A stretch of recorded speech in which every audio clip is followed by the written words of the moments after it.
And for now and for the future, I think, because we got fog in the game with this update. That's right, new update out. Chase the Skies 1.21.6 is here.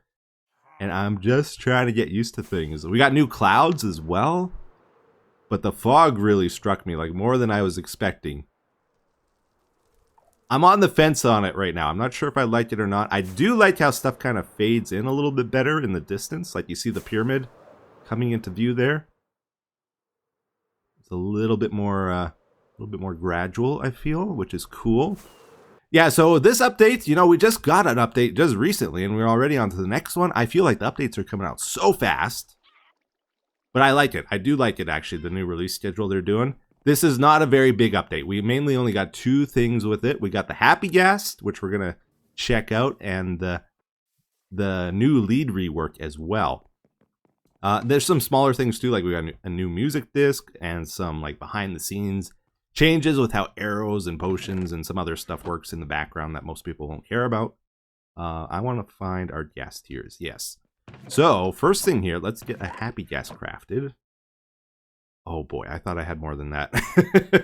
All right, so there's 3 ways of getting a Happy Gas, actually. You can go explore the Nether and find one. They spawn near the bone structures, I believe, in like the Soul Sand Valleys. We got a crafting table here? Yes, we do. Hidden crafting table. Or we can just craft them. 8 gas tiers and soul sand. I do want to check if that works with soul soil. And no, it does not show up. Okay, so that's good to know.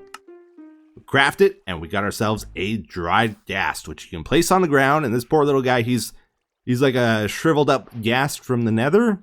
He needs our help. We got to rescue him. Oh, he's an instant break too. I didn't expect that. Can I see them do the dance? I've never seen the dance before. They don't care. The third way of getting a dried up ghast is actually from piglin bartering. And this is probably going to be the main way I get them in my world here, because I don't explore much in the Nether. And I don't have gas tiers. I don't even have my netherite upgrade thing yet in this world. So if I want to upgrade to netherite stuff, I can't until I go find that. Every time I build a nether tunnel, I'm hoping I'll find one, but I just haven't yet. Yeah, so we can get it from just trading gold to these guys. And apparently it's almost like a 2% chance, like 1 in 50 kind of thing. Okay, so if we trade them a stack of gold blocks, I would expect we'd get about 11 dried gas, which is quite a bit. Like that's a good amount. Here you guys go. See how many we get. Okay, we got a grand total of 4 there, 1 there. That it? It is random, so maybe we just got unlucky there. I'm going to do another stack of 64 and just see how that compares.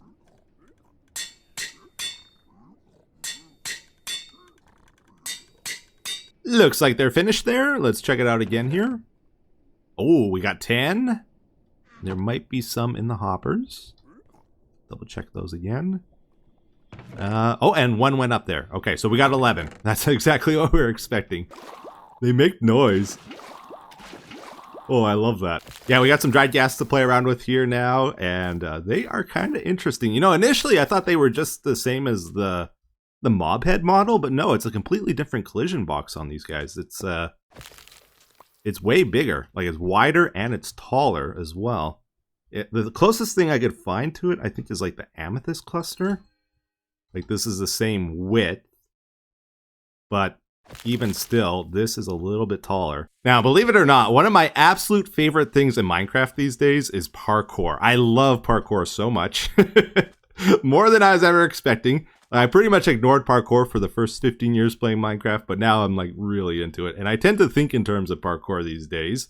And I think these guys are going to be really good for making parkour courses. Like, it's a very unique collision box, and they can introduce a few new types of jumps. Like, this is a common jump in parkour where you go 4 and up 1. These are relatively easy to do.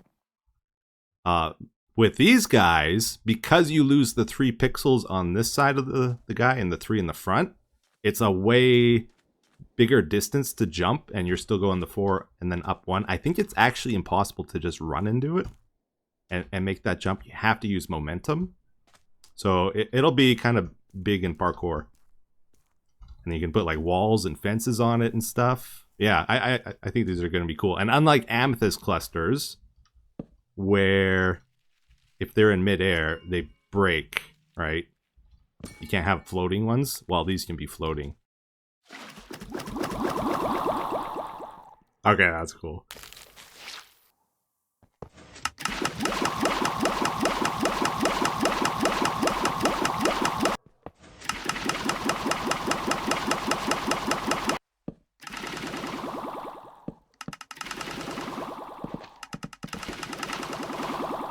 They want water, but being in the rain doesn't seem to do anything. Yeah, I can see even just a lot of uses for the sound these guys make. Like, it's so cool. It's kind of like a sci-fi reverby thing you can do with it. Really like that.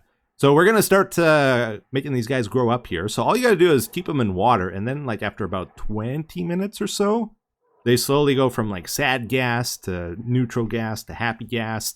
And then they hatch into babies, and then you can grow them up from babies into the big boys. Oh, there we go. There we go, everybody. So you just advance this step. Now, I'm curious, because when we take him out of water, he's going to count backwards to sadness. He's been at this stage for about 5 seconds. Take him out. Will it take 5 seconds for him to go to sad? Or does he need the random tick to trigger that as well? I think he might need a random tick again. Oh, yeah, so the piston did trigger there, so that means the observer can detect this thing turning sad, the block change itself. We can also do that with the catalyst, with the power level of 11, and it did require a random tick to count backwards, so you need one to start it up and one to make it go backwards. This is interesting because you can kind of make a clock out of these guys. Like if I do this, like he's gonna turn happy, which will trigger the skull catalyst. That'll make this pick up, and then he will go to sad, and then it'll shoot the water back out. So it'll keep cycling between sad and happy. Is that going to be a useful clock? I don't know. It's like a way of detecting random ticks, I guess. And there's probably some way of making it count time as well if you wanted to. How's it going, little dudes? Looking for your mama? They will follow like the nearest big mob to them. And I think they actually follow me around too. Look at this. Yeah. I'm mama now. That's so cool. They're so cute. So smiley. Yeah, so they all kind of hatched it around the same time here. I missed it, unfortunately, because of the rain. Although, I guess, do you say they hatch? Because they're not really eggs. But just saying they rehydrated isn't really descriptive enough either. Like, that doesn't really imply they came back to life. It's not hibernation, it's estivation, right? Is there a word for saying something has come out of estivation?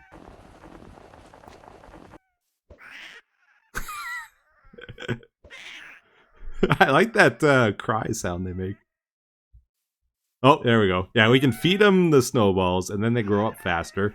So it takes about 20 minutes for them to go from dried gas to baby gas, and then another 20 minutes to go from baby to big gas, big happy gas. But if we give them snowballs, we can do it much faster. Probably instantly, I would think. There's a lot of things I want to try out today. This is like a goof around experimental episode, by the way. We're not going to get to everything I want to do, I don't think. What should we do here?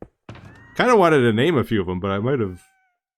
Oh, did he grow up? Yeah, he grew up. Look at that. Ooh, can I land on top of him? Oh, yeah, look at that. And then they freeze when you're on top of them, and you can actually walk around and stuff. It's so cool. Hey, Soren. How's it going? You're very patient with me. I like it. So I'm pretty sure you can make like moving parkour platforms with these guys too. Like if you put them in minecarts. Very interesting stuff. And if we fly on the side, did we bump him? I think we bumped him, and he bumped us. Ram into him. Oh, I went right through that time. Maybe if you're going slow, it doesn't. Oh, you can actually collide with them. Marshmallow, little dude, Ariella, Puffball, I am Cow, You're Gas, somebody I used to know, Aether, Tranquil.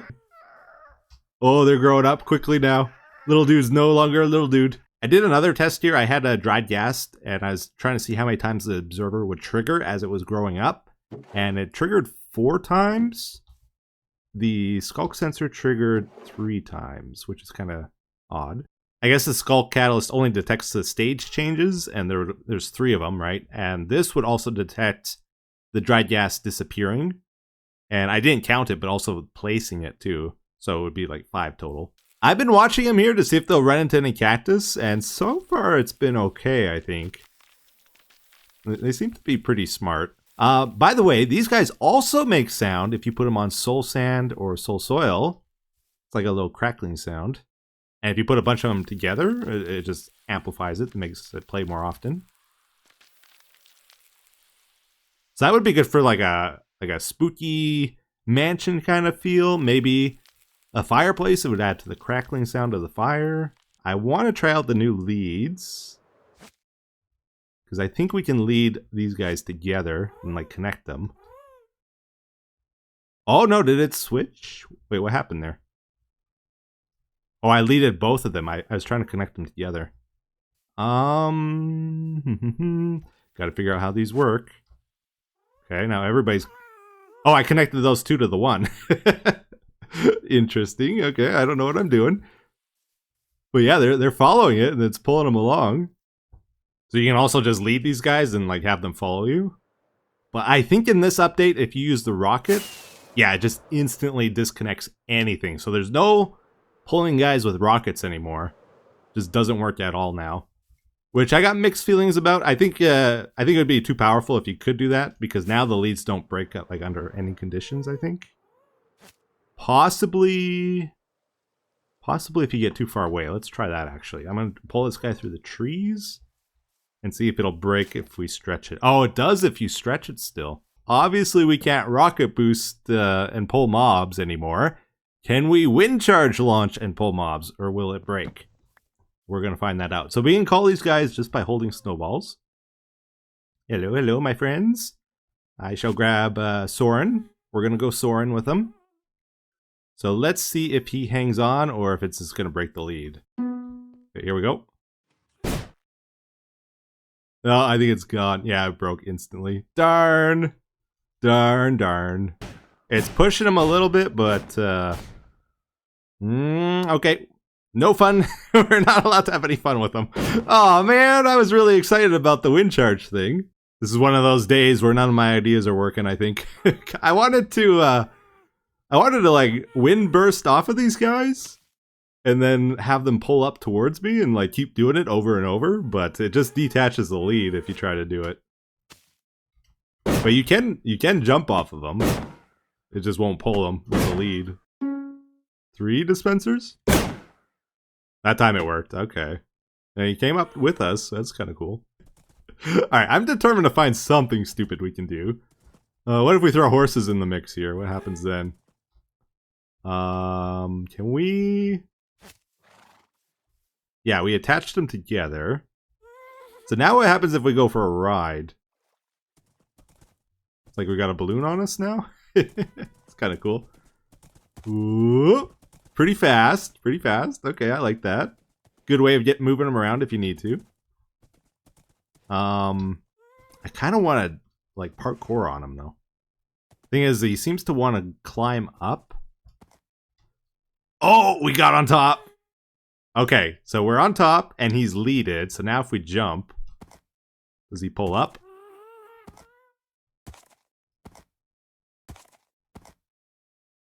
There's like a delay to the leads, I think. Like, he doesn't instantly get pulled up, even though I think he should. Yeah, wind charges just don't really work on, like, non-players. They're really bad. I never realized that. Like, you can't boost with the horse at all with them. What is going on here? Alright, I tell you what, let's do things the intended way for a moment here. We're gonna go for our first ride, everybody. I have not rode them yet. I'm actually pretty excited. Oh, it's only 1 wool? So 3 leather, 1 wool, 2 glass. Aha. So you can craft up these saddles. There we go. Put the saddle on.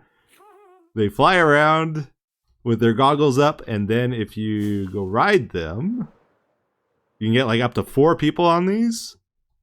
Hey, little dude, let's go for a ride here. Oh, wait, do items stay on them too? Yeah, they do. Uh-huh. Okay, we're on. We're riding. I look so small compared to this guy. Wow. Yeah, his goggles go down, and we can actually control it. It's very slow, though. That's the only problem. But yeah, this is going to be great for, like, if you ever have to build a floating island or something where you need to get underneath it, this is the perfect, like, niche thing in the game. It's not, like, super powerful, but, you know, I think that's okay. Like, this serves a special purpose in the game that nothing else fills that role. If they made it fast as well, like, super fast, then it might be hard for them to add new things in the game in the future. Like, this, that's kind of the problem with the Elytra Wings. They were so good when they added them that now it's, like, hard for anything else to compete, like minecarts and horses and this gas guy, camels. Like, nothing's nearly as good as Elytra Wings. And if this guy was fast, you know, we might run into a similar problem down the road. But I do wish he was a little bit quicker. So obviously that's where leading it comes in handy, where you can just pull it and use your Elytra. I want to try to do a little job with them. Let's hop on. So this is a perfect example. I wanted to put these slabs underneath here. How hard is that going to be to do? Oh my goodness, it actually goes like with a good building speed. Yeah, that's actually better than I was expecting. I like this. That's really, really good. Like, you imagine I have to put scaffolding to reach this normally, and now I can just go underneath and place it. No problem whatsoever. And they did a good job with the collision detection with this guy as well. Like, you don't really have to worry too much about it clipping into blocks and stuff like a lot of mobs have issues with. Seems pretty good. Oh, I can hurt myself though. Oh, it started to rain again. It's raining again, everybody. Look at that. We just have to wait it out over at Chocolate Island here in the overhang and wait for nighttime so we can sleep it away. So frustrating. Mojang, you gotta fix this. It was like a couple updates ago, I think they changed it, where sleeping no longer resets the rain cycle. So you can sleep and it can rain like a minute later. And it's driving me nuts. Like, the whole reason we did the man cave in this world is because back in the Chocolate Island days, I had so many cases where I would just be standing for 8 minutes or something waiting for nighttime to come so I could skip the rain. I got so frustrated with it that it's like, okay, I'm living underground. No way am I dealing with this. And now the whole problem's back again, like 15 years later. Oh no, wait. Is that 9 hearts? 9.5. They do hurt him. Yeah, it takes half a heart off each time. Yeah, I want to try add a little design onto the side here, because we got these big blank spots, which I'm not a huge fan of, but we don't really want to add anything too crazy either. So I'm thinking we just do like almost like a triangle shape here, just to fill the space a bit. Do we like it? I think I do, yeah. I think we're going to go with it. Cool, cool. Let's do a quick kelp harvest here, too, since we never see this.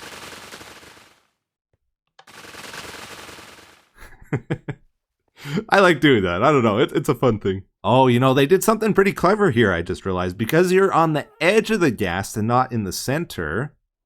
Like, they did that for the 4-player, but it also has the benefit of... like, you can get right up to the blocks and, like, pick them up when they drop and stuff. Like, you can get right into the building this way. Yeah, so my whole thinking on using wind charges on the Happy Gas is they're useful, like, the way they are now, but if we can find a way to move them around the world quickly, they're going to become even more useful.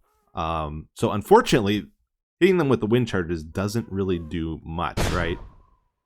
I'm wondering now, you know, 1 wind charge does nothing, 16 together? Maybe we make a big jump pad here, where if we fly him onto there and hit all 4 pressure plates at the same time, he's going to launch up a bit. Oh! Okay, that did nothing. It went through him?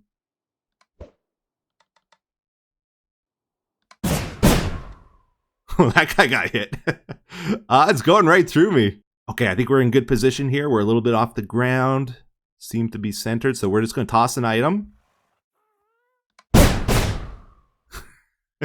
he only took half a heart of damage, but he barely moved. Yeah, we didn't go very high. Ah, darn. Okay, we're gonna try one with us out of it now, I think. Yeah, he might. Oh, he's going. Oh, most of them missed. Unfortunately, I've been trying a lot of things with the wind charges and nothing's really working the way I want it to. This is like what happens if you space them by a tick each shot, and we went up that much. So yeah, it's not really working. I kind of think it might be because the gas center is like in the center, right? And it's a big like 5-block. Oh, I didn't want to trigger that again. It's like a 5-block creature, right? So when the wind charges hits the edge, it's nowhere near the center, and it's not getting boosted very much. Possibly that's the situation. So I was curious what slime block launchers would do to the gas as well, and it's a bit disappointing. It's pretty much that. We went up, I don't know, 5 blocks or so. It's nothing crazy. They also have the same issue boats have, which is interesting. So if we hit the slime block launcher, you see that we had like a gradual slowdown there, and we actually went higher this time. But most of the time when you hit it, oh, we got a gradual slowdown. It's inconsistent as well. You see that? We just instant freeze. And that's what happens to boats a lot of times when they hit slime block launchers too. It's kind of annoying. Okay, we got a bubble column set up here. I just want to see what happens when we go through this. Hey, it works. That didn't kick us out either. That was pretty good. Okay. So that might be a way of getting up higher, but the problem is you don't really want something like a big tall column in the middle of your world. That's the reason you want like a wind charge launcher on the ground, right? But this is an option. Okay, we're gonna go this way. We're at 289 here. I want to see how far we can actually get with the triple dispenser, because this is like the most wind charges we can take without the lead disconnecting, I think. So go up to maximum. We don't lose the gas. He's with us. And 288. You can get a few hundred blocks. Yeah, about 200. There is a secret option for climbing with these guys. I noticed they have the same climbing code as probably horses, where you go up a block. So if you've ever seen those horse staircases, you probably do something similar. I just did an amethyst one here, but you can do it with cakes and stuff too, and they're a little bit faster. I think out of all the options we've tried, though, I like the horse the most. Like, it was fast, you can control it, and best of all, you can get on top of your gas. Oh, never mind. I was going to say the horse is going to stay still. No, I guess not. I guess the gas doesn't respect them, right? Yeah, the gas knocks them off. Because the horse won't move if he's up in the air like that. He needs to be able to pathfind to the ground. Yeah, so we've been doing where the horse leads the ghast, and then the ghast follows with you, right? There's a special way of connecting the lead to the ghast where the ghast will lift the horse too. Kind of want to try that out. Now, I can't actually get my lead back right now unless we do the new thing where you can disconnect it with shears. Like that. So now let's try... how do we do it? I think we go horse to ghast, right? And if I right-click the ghast, I'll just attach to him. We want to shift right-click. There we go. Oh, I'm so sorry. Wait, does he take fall damage? That's a good horse. I don't want to lose that horse. Oh no, he's gentle, very gentle. Oh, he gets like spun around and stuff too. My goodness. But I think if I hop in the horse, like, I can't move the ghast now. Like, the ghast is in charge. Wait. Yeah, it just breaks off if he fights it. It's raining again. It is time for the moving platform challenge. We're gonna see if we can jump across here. I want to get to that platform from there. I set them up as, like, easy as I could here, like, where they pass right next to each other. We'll see if we can do it. Oh boy, this looks daunting. How hard could it be?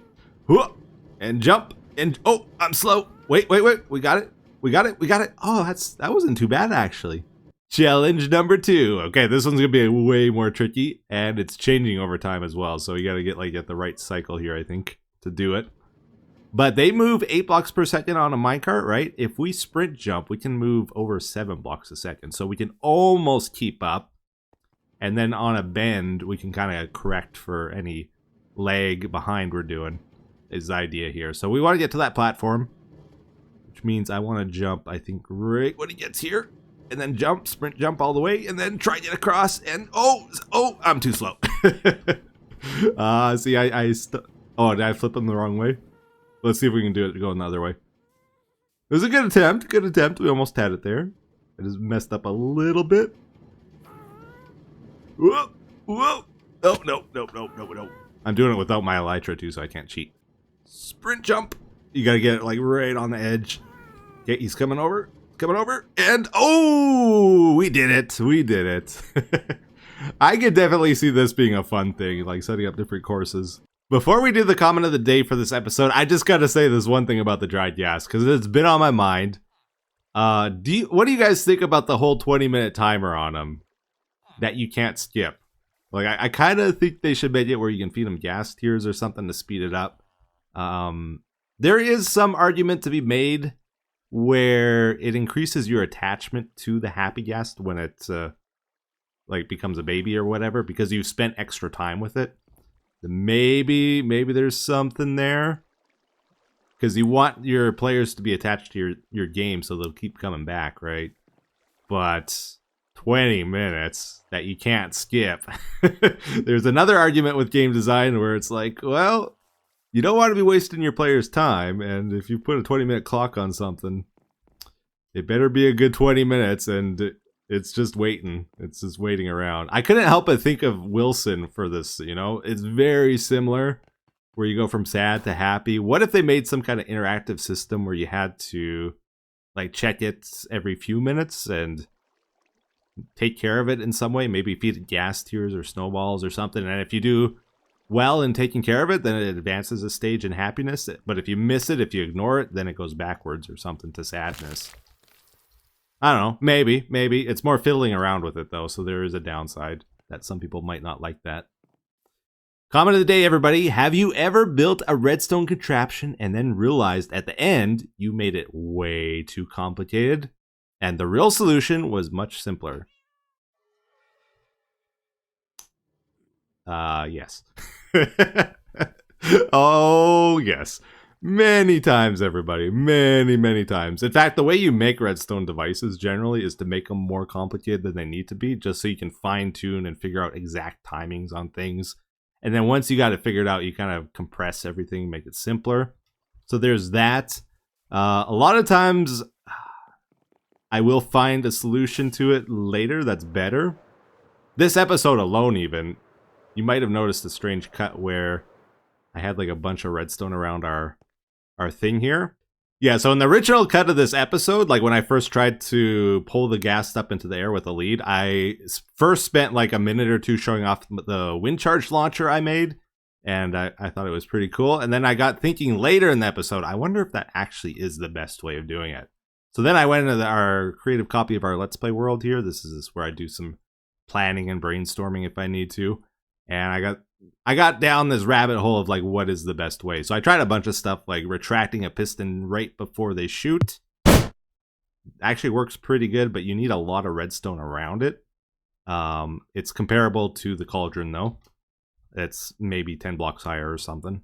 I also got thinking, you know, maybe if I pre-launch with a slime block, we can get more height that way. So I experimented with that. Could not find a good distance and timing for it to really launch me, though, so I gave up on that. I got thinking, you know, what if we do more dispensers, like a 2x2 instead? Does that work? Oh, that wasn't a good launch, actually. Yeah, I don't remember how I had this, but it's not working as good now. Okay, that was a little bit higher. Anyways, after trying a bunch of different things, I kind of narrowed it down to 3 things. The pot works great, but it breaks after use. The vines work great, but you have to hold spacebar. Cauldron also works great. It's like 5 to 10 blocks less than the vine thing, but You can just stand on it, which is awesome. And then I realized, wait, I can get rid of all the redstone around this and just put a pressure plate on it. And that works great. It's like, oh, sweet. And then I realized, wait, isn't that maybe what Cub did on Hermitcraft? So it took me a little bit of time, but I did finally arrive to the simplest solution to the problem. It just so happened it probably was invented already. So it's like, oh, I should probably just cut that out of the video. It's not like a total loss. Like, I do learn things on the way when I do this kind of stuff. And I can figure out some fun stuff too, right? Another thing that tends to happen a lot with me is I'll have a redstone idea and I'll work out a solution to it, but I don't really want to spend the time figuring out the best or the simplest solution, and I just scrap it out of the episode. Here's an example. Like, I worked on this for a little bit trying to find a good way of doing it, and it's very inconsistent. Like, we didn't get all the way to the top there. Sometimes we will. And it's like, okay, why is it working this time, not the other time? It's just like randomness in how the wind charges shoot, probably. Is there a perfect distance on everything and to get it going just right and maximum efficiency? Probably. Oh, that time we got way up there, but our lead broke. Yeah. Try again. Like, I can waste a lot of time on this kind of stuff. Just testing it and making little tweaks. And yeah, that was kind of like the ideal situation there. But again, we got this big tower in the middle of our world if we go ahead with this. So it's like, no, we don't need to see it. I tell you what, I'll give you an older example here as well of something weird that happens with redstone contraptions sometimes. Back when we did our piglin bartering system, I designed this and I never used it. This is a redstone contraption I would say actually works pretty good. The whole idea was, can we make a way to separate the soul speed boots out of our piglin bartering and put them in their own special chest, right? So I came up with this thing where we place an armor stand, then we shoot the item at it. If it's a boot, it goes on the armor stand. If it's something else, it goes into the hopper over here and continues getting sorted. And then we launch the armor stand. And if it's moving quickly because it has soul speed boots on, it will go to this fire. Oops. And if it's going slow because it's not soul speed boots, it will go to that fire over there. This piston pushes it to the side. And I think it still works. Yeah, so it got soul speed boots on, so it went over there. And then we can collect them and put them into sorting, right? So this works, and it's a cool contraption and everything. But I got thinking, like, sometimes the simplest solution is just not to do it. Like, how much do I really care about separating out soul speed boots from my piglin bartering? And if I don't really care, do the people watching me care? Like, it's a hard thing to debate and decide what gets into the episode and what doesn't, so I just end up scrapping this. But hey, you saw it today at least, right? I have to know if it's possible or not. It's driving me nuts. Oh my goodness, that's so cool! Ethan, you disappeared! So hello everybody, and welcome back to another episode of Hermitcraft. Oh boy, okay, so my place here is getting more and more messy every single day, and I haven't even really started farming anything majorly yet, and I just get more and more boxes down, and I gotta start cleaning this up, because this is gonna get worse and become a bigger problem the longer I leave it. So we're gonna head into the end, I think, try find some shulker boxes, clean up this mess. I think there's gonna be an elytra wing at the stronghold, if I understand correctly, so I'm gonna make some rockets. Just in case that's true. I'm going to make some ender eyes, see if I can find it naturally here. And just figure out where we need to go. I guess it's that way. Respawn the dragon, 4 crystals. Elytra hunting, this will help. Please return for next hermit. Yes, there's actually some in here. That's great. So I'm going to set my spawn here, so that when I come through, I can drop off the wings again. But I'm definitely taking these with me. All right, I'm going southeast. Southeast, everybody. That's the winning ticket. No, I forgot about the world border. Oh, no. Oh, I'm an idiot. It's a baby. Baby city. Better than nothing. Oh, it's an active one. We're gonna get some stuff. Oh, Spire. That's right, you get the templates in here now. Diamonds. Another baby. This is my third one, and they're all so tiny. Yeah, so I think probably all in all, I spent 2 hours or so raiding end fortresses, and nothing really out of the ordinary happened. I did have a couple close calls because I don't have full protection armor. All right, we're back from end raiding, and there's pretty much everything we got here. Of course, the big thing being the shulker shells. We got 3 stacks. We got 5 elytras, and a bunch of tools that are actually fairly decent here. I tried to put the better ones on the left here, but yeah, some of these are quite good. I'm probably going to use them. Hello, big boat boy. This for you. Oh, it's from Joel Efo. I asked him about his banners the other day. Hello, Etho. I have taken 2 stacks of gunpowder because I need to try and kill people as it's getting embarrassing now. He's failed so many times. I noticed you're building in a similar style as me. Obsessed much? Oh, no, don't you turn that on me. He's obsessed with me, everybody. That's right, even though I watch his Hardcore World every day because it keeps coming up on auto replay for me. So thought I would offer some banners I've been using in return. If you use them, make sure to think of me whenever you look at them. Net kisses, Joel. Oh, isn't that nice? Yeah, let's give Joel's banners here a try, because we had these plain red ones hanging, which I like having banners here. I just think we need something on them. And Joel has these like cool characters on his, which I think might match our theme here pretty well. They're supposed to look like letters, right? Yeah, I like that. That's cool. Aha, yeah, so next up here, we head into the nether to start working on a little wither skeleton farm. Not like the full-blown deal with the wither roses and the piglins or any of that. I just wanted to lay out the platforms and try to increase the spawning area at that fortress for anybody that wants to use it. They don't have to wait around as long. And I thought it'd be a good project for the group to get done because that fortress was also getting chewed up a lot, getting destroyed. And I was worried we were going to lose like where the intersections were and stuff. I wanted to get it laid out before it was too late there.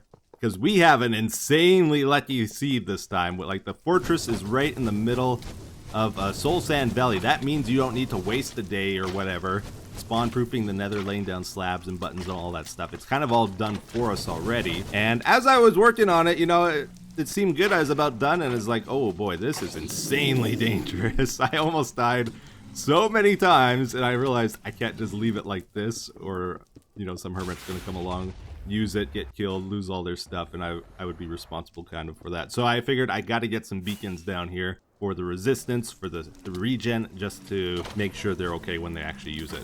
Also, another reason I wanted to do this project was because I didn't have an experience farm on the server anywhere. I needed to repair my tools. This was a great way of getting levels, and also I was running low on bones, so I could get bones doing this, and it worked out very well, actually. Oh, snap. Okay, if anything, I think this area got more messy since I got shulker boxes, not better. But trust me, I've been organizing like crazy here, and it should get cleaned up pretty soon. I forgot to show you this too. This is kind of cool. I took a 4x4 map area around our house. Kind of like a screenshot in time. I locked the map so they're not going to change. And back on February 12th, this is what it looked like. I'm hoping every month I'll remember to do this so we can kind of see how the area changes and develops over time. So that's our house up there. We got Cub Fan down over here. Tango, his building over there is just right over here. And then Pearl's across the water with the red building. You can just barely see the wheat from it over there. I have been working on the ender chest, just kind of getting stuff organized. I don't have a lot of most things, so we're missing stuff, and also like a lot of things is like got 5 mushrooms in, for example, 1 warp fungus, not like full stacks of stuff. So we're pretty far from having the completed thing here. But doing this also allows me to empty a lot of the random stuff out of my chests there.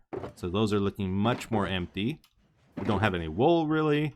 I didn't do any of the aqua kit stuff, so none of the coral or ice. I don't have any of that stuff.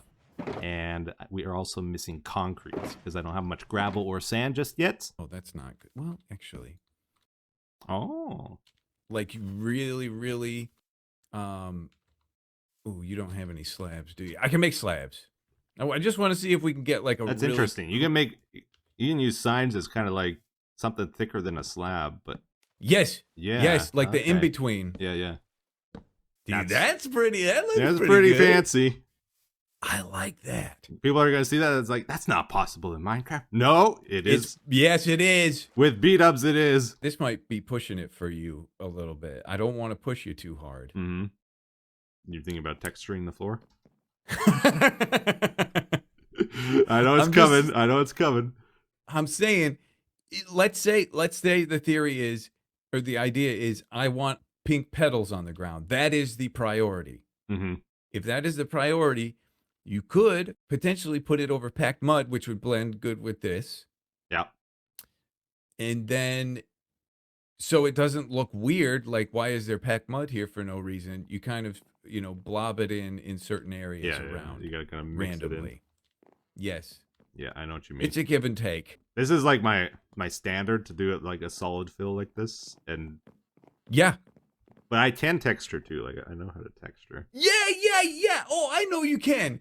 I know that too much is uncomfortable. Mm-hmm. Right? I don't know what it is. Like I like it when you do it. Sure. Yeah. But it it can be too much. Yeah. Like I like the clean looking builds too. Yes. That's kind of what I go for. Yep. It's good. But yeah, you can get pretty clean looking texture too if you do it right. Yeah. It's more for advanced HSL type people. I'm holding back, B-dubs. I could do what you do too. I just can't be bothered. I got to do my redstone and stuff, Yeah, that's true. I'm too busy hooking up my pointless farm here to redstone to get the advanced texturing out. That's right. I got a little bit of texture in here. Look at this. You do? Oh. Yeah. Look at this. I could throw some granite in here. I could do all kinds of things, You sure could, and you know it. Yeah. That's good. That's good. I think I might replace these with copper. That's a good idea. There's a lot of places where we've used spruce trapdoors in our build where it's kind of like a safe choice. Like it looks fine, but it doesn't add any like new color to the build. It's brown on brown in a lot of cases. I like that more. Is that the right color though, or do we want to go even greener? I think I like the green ones the most, but they kind of stood out when you looked at it from a distance. So these ones blend in a little bit better. We're going to go with them instead. Got them on the back here as well. And here, because we got the pink in the background, these green ones will look a little bit better, I think.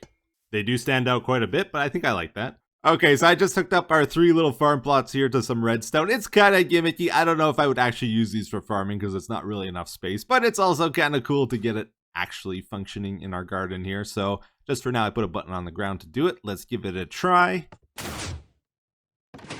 Aha! So the problem is we gotta manually replant it, unless we got some villagers in here. I guess they could do it for us. Nothing really to the redstone here, but I'll show it just in case you're curious. We got the sticky pistons with target blocks underneath, and then the button is just right above here. Now, I had another idea here. I think maybe we should change the oak trap doors we're using for windows. Like, I'm sure there's something better we can use now that we have the copper. We could also maybe go cherry wood, or jungle wood would probably be a good choice as well. Anything's better than oak here, I think. So, if we do cherry, it really matches the pink, right?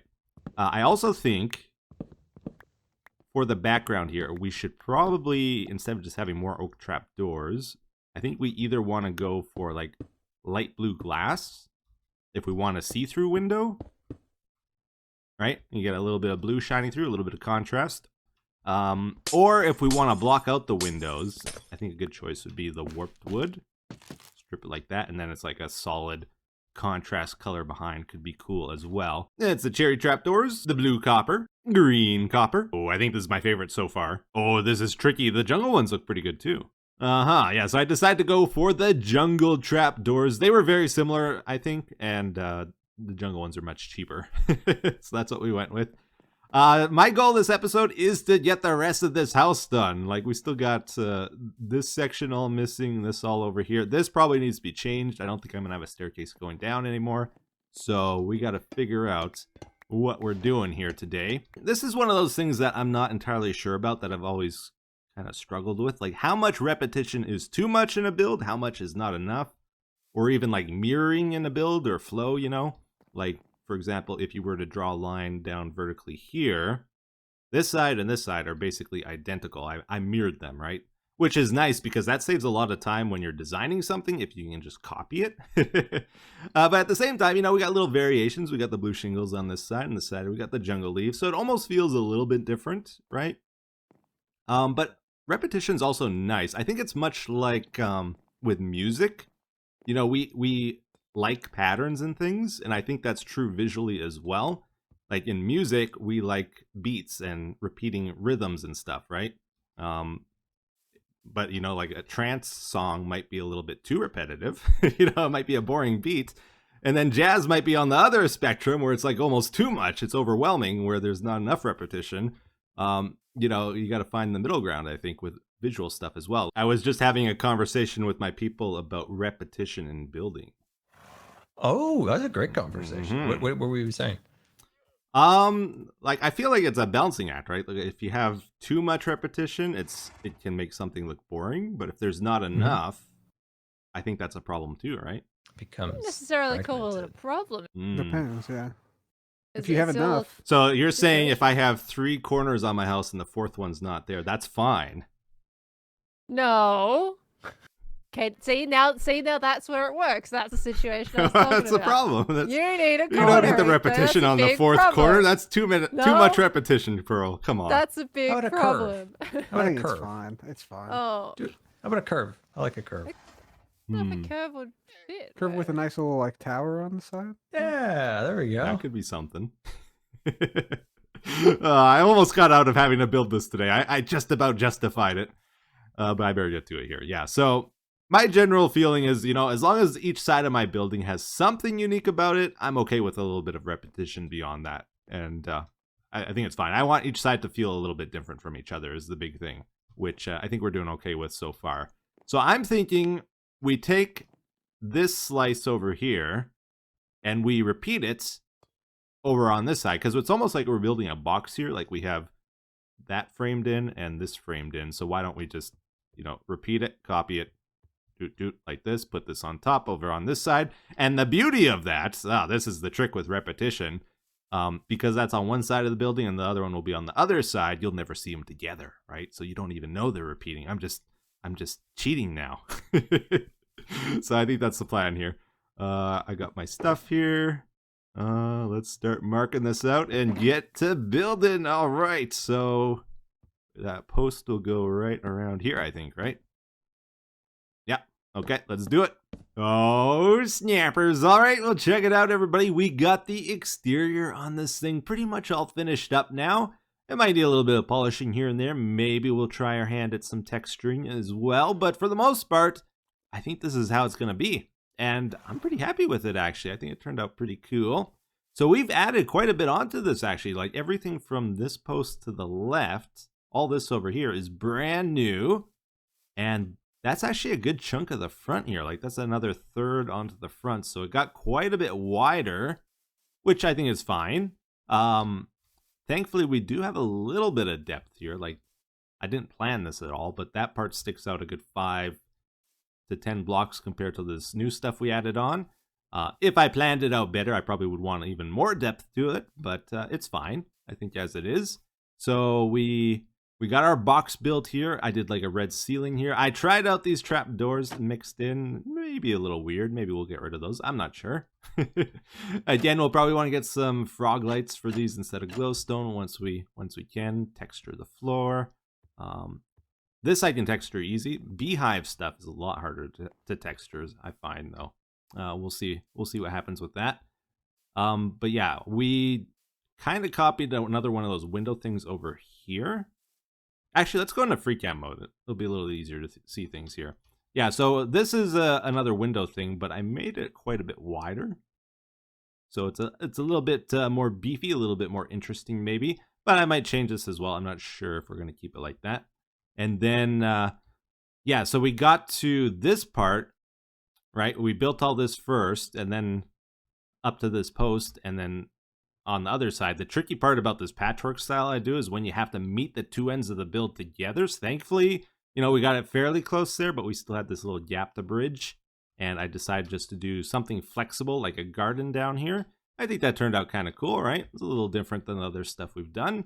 I like this little curve we got in the path as well. I think that's a nice organic shape. Yeah, and then for the top part here, we ended up doing a little balcony. I thought that was a good idea because those are also very flexible. You can make them kind of wide or narrow or whatever you want, right? So we just filled in the rest of the space with that, and we ended up getting a pretty cozy little balcony here. There was enough room for our chair, so I can look out and see any visitors coming. I can I can yell at the llamas to get off my lawn, all kinds of stuff, right? It's pretty cool. Uh-huh. So that's the build all done pretty much. And as you know, I'm an expert at roofs, so obviously I got... Oh dear. Breaking news, everybody. A horrible crime has just been committed on the Hermitcraft server. No, somebody took my corners off my portal again. Unfortunately, the perpetrator has left us very few clues onto who committed this crime, and it's going to be up to our top-notch investigative skills to figure out who did it. I think it's Iskel. I'm just going to assume this is Iskel's bamboo. I'm going to take it, even though it's right by Ren Dogs. Can we talk for a moment? Can we just we have a little conversation here? Yeah. Okay. So, you've messed up with my portal, I was having a sip of coffee. I know. Ren ratted you out. It's all over, Iskel. What did he say? Wait, this is interesting. What did he say? He told me you're the one that did it. Oh, this guy! This guy! What do you got to say for yourself? Well, first of all, I totally did. And also true is that Ren was with me and in on it and laughing. I also have to admit that Ren didn't rat you out. You fell for the oldest trick in the book. What? In fact, Did you just... I approached Ren to rat you out because I figured it was you. And he didn't rat you out. Oh, I also kind of accused him of doing it as well, and he feigned innocence, so you just ratted Ren out, actually. Ooh, this is deep, Ethos. This is psychological. Oh, yeah. Yeah, that's kind of... The dead giveaway for me, besides it being your style, is you use granite, you use netherrack, and all the calling signs I needed to know it was you. Sherlock Etho cracks another case. Anyways, I did do a couple other little things around our place here. Probably the most important ones are down below, if I can find it here. Oh, look out. Coming through. Yeah, down below here, everybody, check this out. This is going to be a project for next episode, just a little thing. But I did find a double cave spider spawner underneath our base. We got the water all set up. I got it mined out here and all that. It's pretty much ready to go. We just need to add the killing chamber onto this and some kind of elevator. So I'll try to do that for next episode. Then I can actually repair my tools. This is the longest I've gone in a season without getting an XP farm. It's a very different way of playing, I gotta say. I've mostly just been repairing with my furnace XP, And then down by the cave spiders, I also built this like quick and dirty experiment here. I wanted to see like how much bamboo we're gonna need. Like before it's like, oh yeah, I have unlimited wood for making chests and stuff. So I set this up. This is 64 plants. It's a very simple bamboo farm here, where it's like a chain of hoppers running underneath the mud. So then when the bamboo falls on the mud here, the hoppers bring it over to the auto crafter. Uh-oh. Kind of messing up. Yeah, we got an auto crafter here, so that's making bamboo blocks for us. And when the bamboo grows up to the observers, it detects it, does a bud power to the pistons, and then the note blocks or power rails here, or you could also use activator rails, get an update to the piston and tell it to extend and breaks the bamboo, and yeah, that's all there is to it. So after running this for a while, I have figured out we probably need to go bigger. And I don't think I want to copy this design any bigger, because the more hoppers you add, the more laggy it is. But, I'm getting a decent amount of bamboo from it. So it'll last us a little while before we need to upgrade. But I saved the best for last this episode, everybody. I want to show you the really cool project I've been working on with Pearl and Tango. They invited me to help them out with a mail network, which the idea is we're trying to make it so hermits can send packages to each other, like from base to base. They send each other messages or items to each other, even if it crosses unloaded chunks. We want to be able to deliver packages to each other within, under 2 minutes or so. And we found a way to do it, which is really neat. So Pearl, she's doing like the building aspect of this, and Tango and I have been doing like the redstone aspect, designing it, trying to troubleshoot, work out like how to do it. And so far it's been going really good. So I want to show you a little bit of that. Are these bar stools? Yeah, take a Look how seat. Take a clever. seat. One Look for at the- Wow, that's pretty That's cool. clever. I am impressed.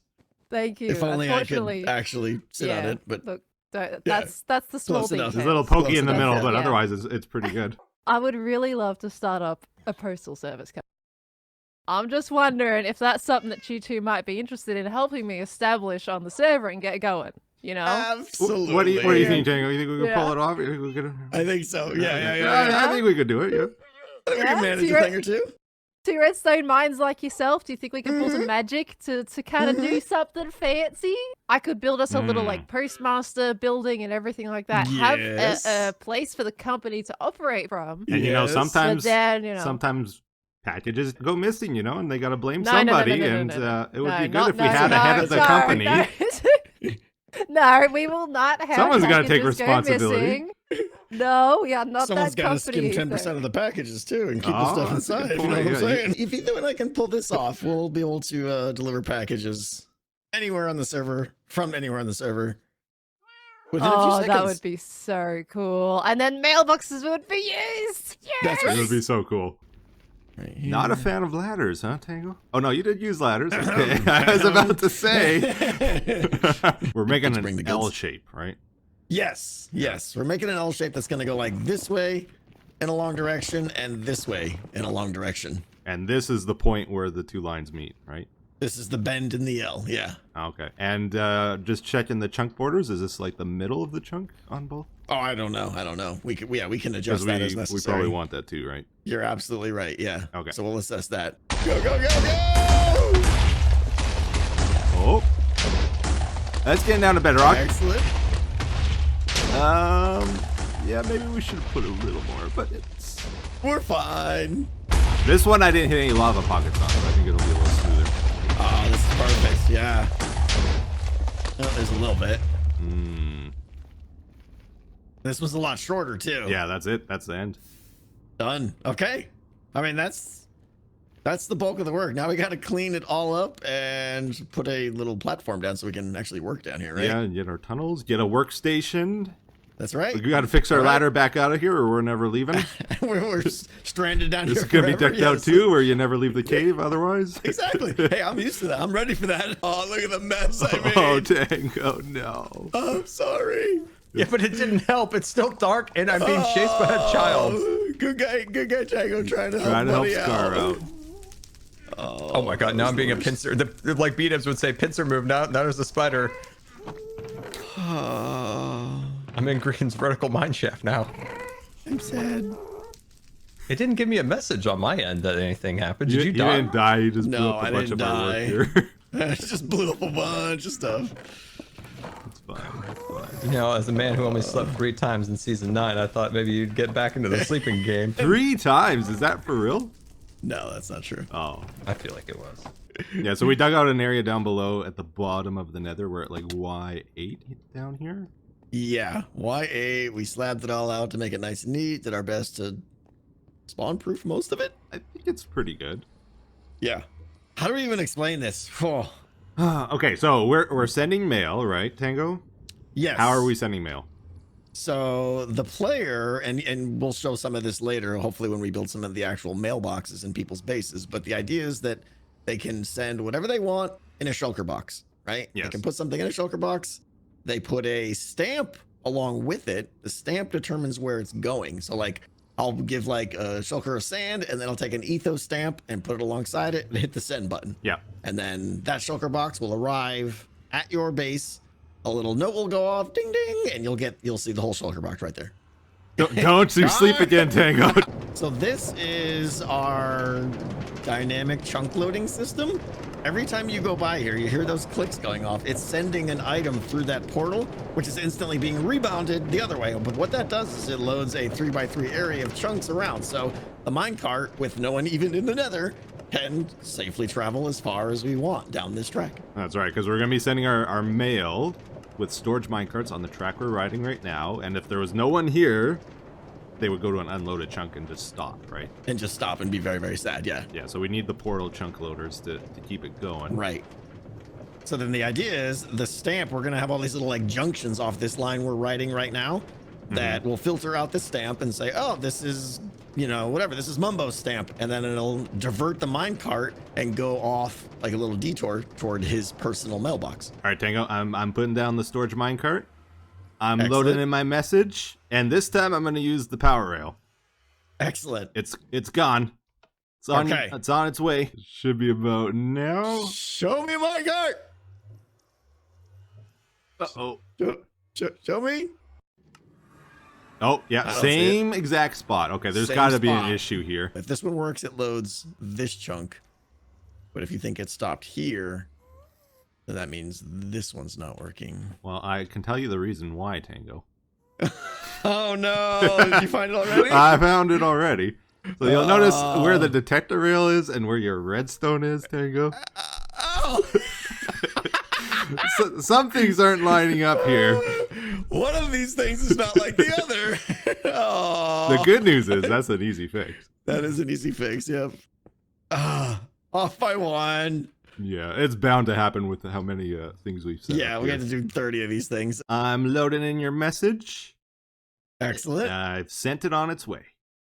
Okay. Should be at your door in 40 seconds. This is good though, Tango. You know, we showed a couple fails on purpose just to show how difficult this is to actually achieve. Right, of course. in Because if we were Minecraft. just perfect the first time, you Yeah. know, it wouldn't look authentic. Yeah, I get it. yeah. Please work, please work, please work, please work, please work.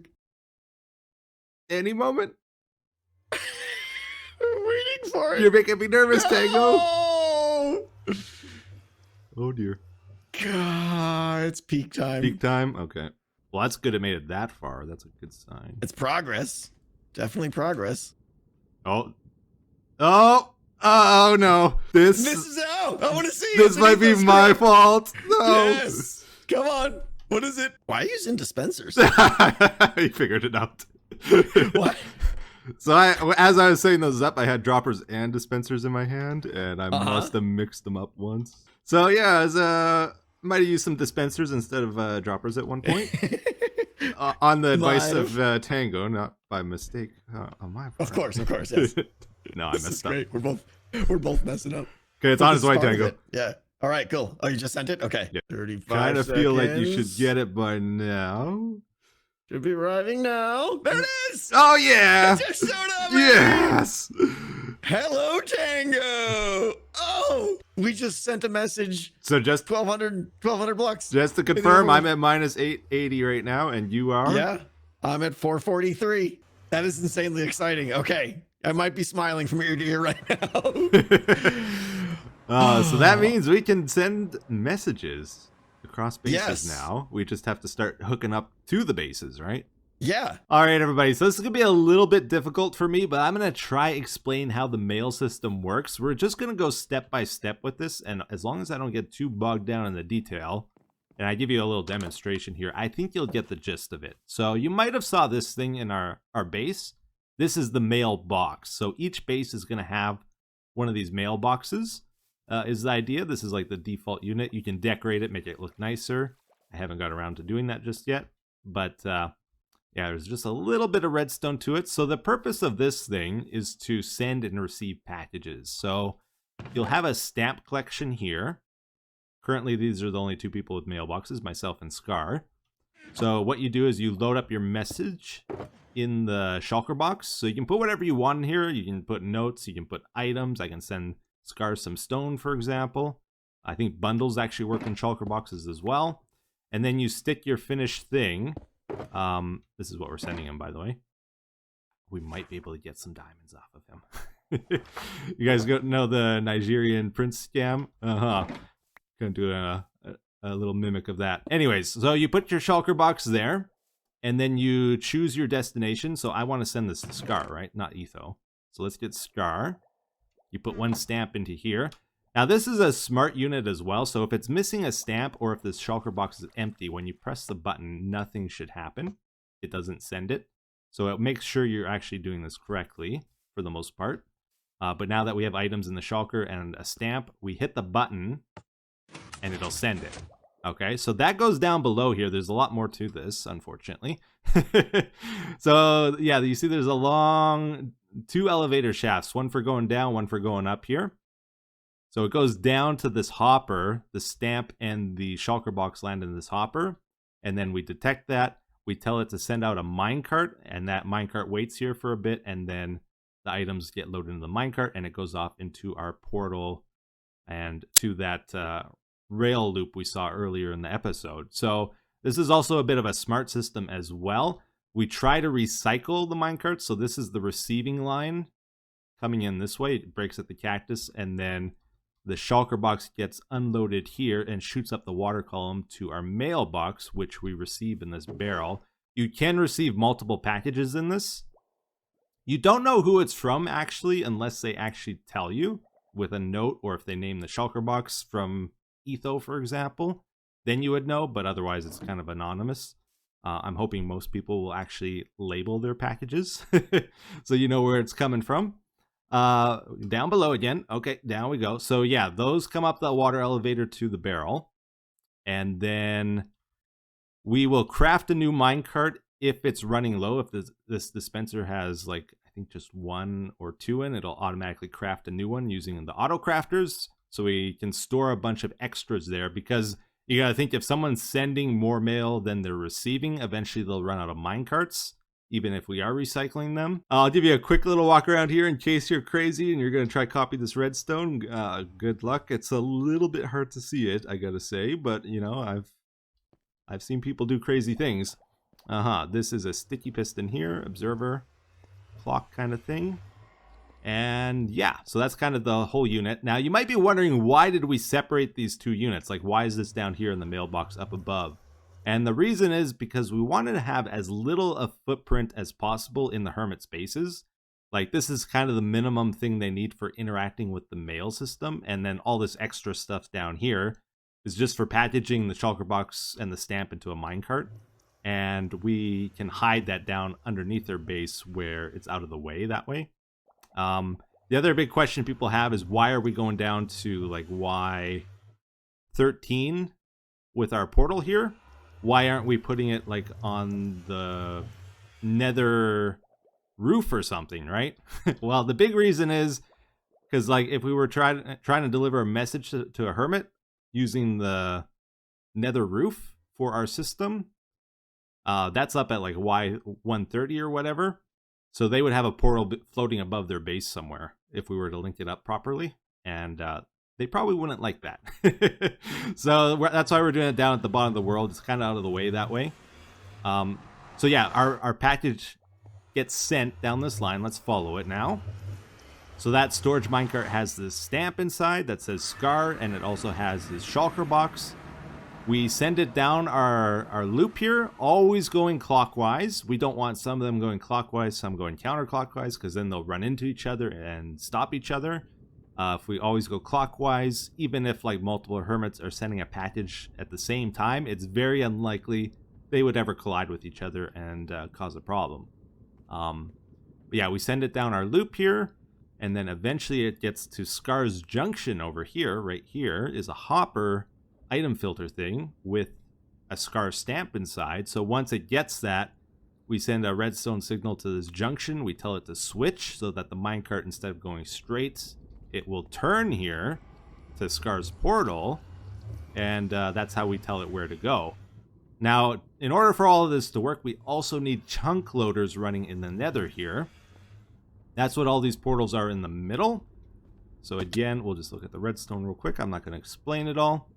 But yeah, basically every time you send, or every time an item goes through a portal, it will refresh a 3x3 area of chunks for 15 seconds, I believe. So what we do is we send an item out of this dropper into the portal. And then on the other side, we got much the same thing here, where it sends it back. Yeah, so the item we sent gets picked up by this hopper, and then we send it back through here. Shoots out this way. Again, we're in the overworld right now. These portals over here are always lit in the overworld, but they're down at the bottom of the world, so it's unlikely a hermit will ever link to them. But then we shoot the item back, and it gets picked up and recycled, so we never run out of items that way. And there's always a couple in here for loading the portals.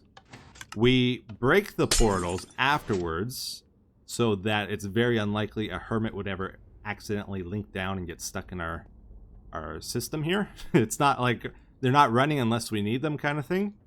And I think that's a good way of making sure there's less problems. But anyways, we want to do that for each of the branches we add on to this as well. Like Scar's portal should shut off when we're not using it. We just haven't done that yet. One big problem we encountered while doing this is if we send a minecart somewhere and it gets there in less than 15 seconds, there's a countdown timer on all entities where they can't go through a portal again until those 15 seconds are up. So what was happening is we would send a minecart.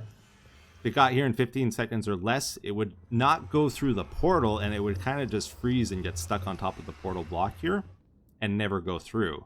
So to solve that, we added a way of breaking the minecart.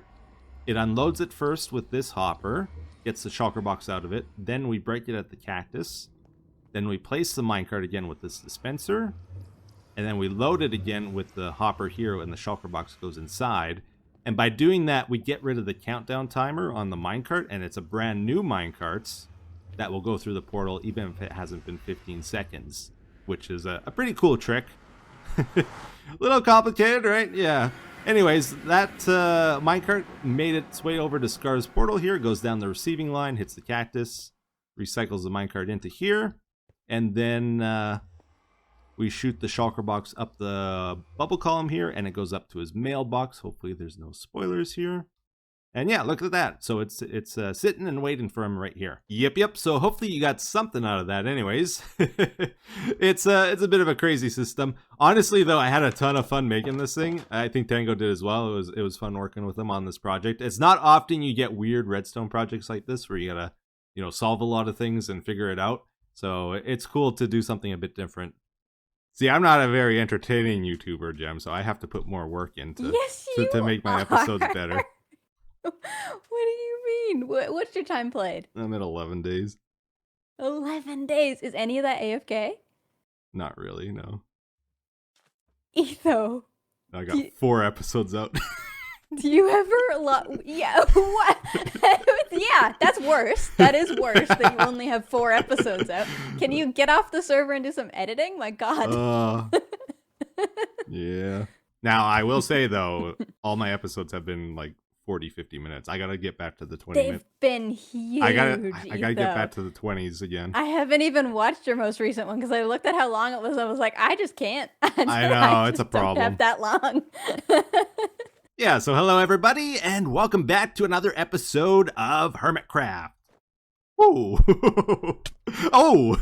Ouch. Yeah, so I'm still having a little trouble finding my sweet spot, that perfect balance between how much I play on the server and like when I start making my video. Because usually I like to play on the server a bit before I start putting the video together, just so it has some direction to it. And I've been finding, because like so much stuff is happening on the server, but when I start putting my video together, like 20 more things happen on the server as I put it together, and then it's like, oh, I got so much to include, and I don't want to leave anything out. But I've also been spending a lot of time hanging out with the hermits, goofing around, having a good time, which has been great. But there's something else as well. This season of Hermitcraft, I actually went into it with a plan, believe it or not, and I've been working on this plan. Now, as many of you know, I don't have the best track record with big projects. I got a massive project I want to do this season. So, in order to make this happen, I realized I need to set a strong foundation for the season early on here. So I'm doing like a lot of resource gathering early on here, farm building, infrastructure building. I want to get our storage worked out. And, a lot of these like time-consuming, kind of difficult, grindy projects I'm trying to get done early on the season. I want to try to get our base building done early, so that later in a couple months or so, when we transition to this big project, it's going to go smoothly, and there's a better chance I'll actually get it done. Now, I'm also trying to be very careful not to leave too many loose ends behind as we go through the season here. So you remember that big storage mess we had here? I got that cleaned up. It was a big pain organizing it, and normally that's something I would probably put off, and those loose ends, they start to pile up, and then eventually I got to deal with them, and I don't want that to happen this season.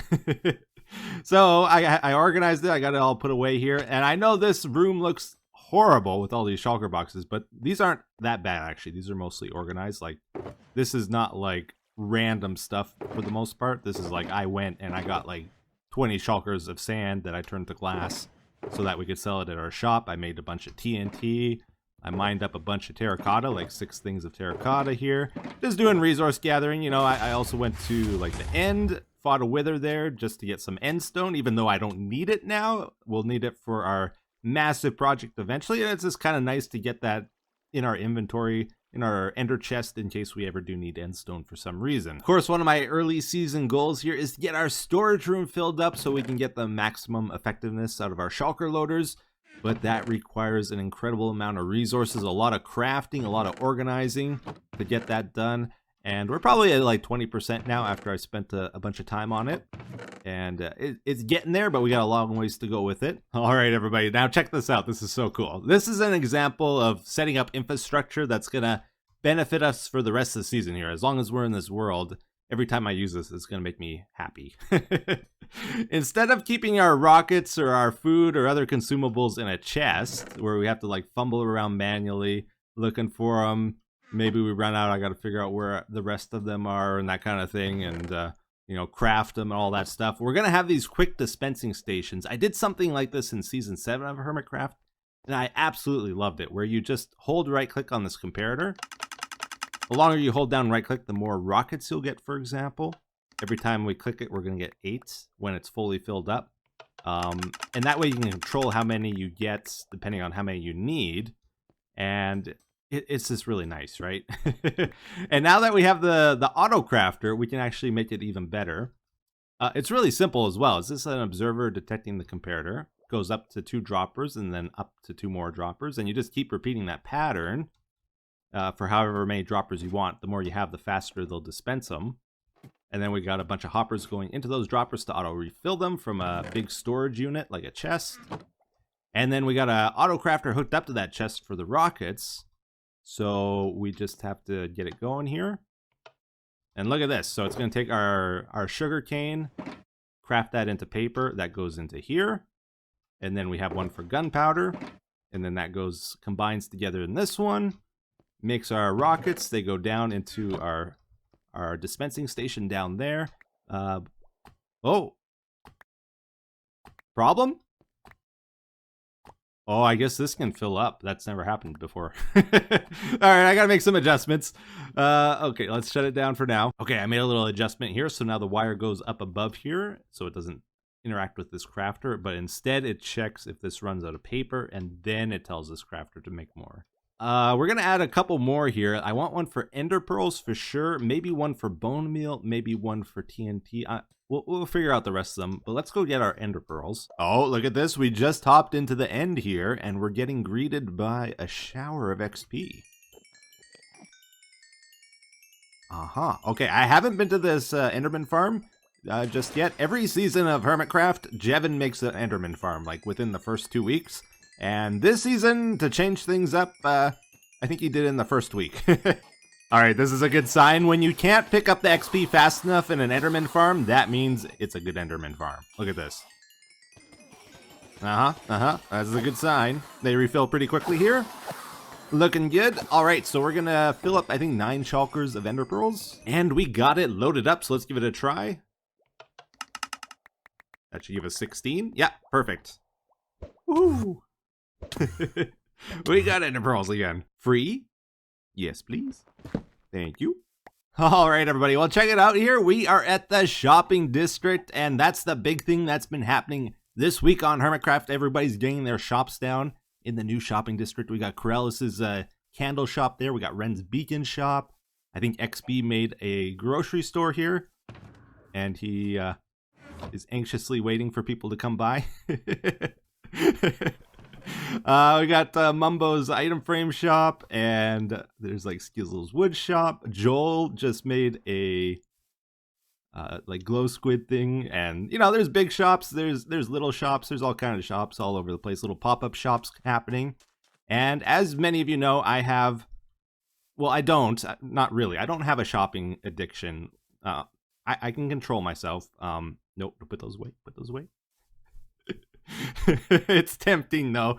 But this season of Hermitcraft, I am vowing, I am going to control myself. I'm not going to just do impulse buys all the time. I'm going to actually try and make my diamonds last and spread them out throughout the whole season. 400 diamonds, lifetime supply. But you can never deplete my resources. You've got to always leave at least a few shulkers behind.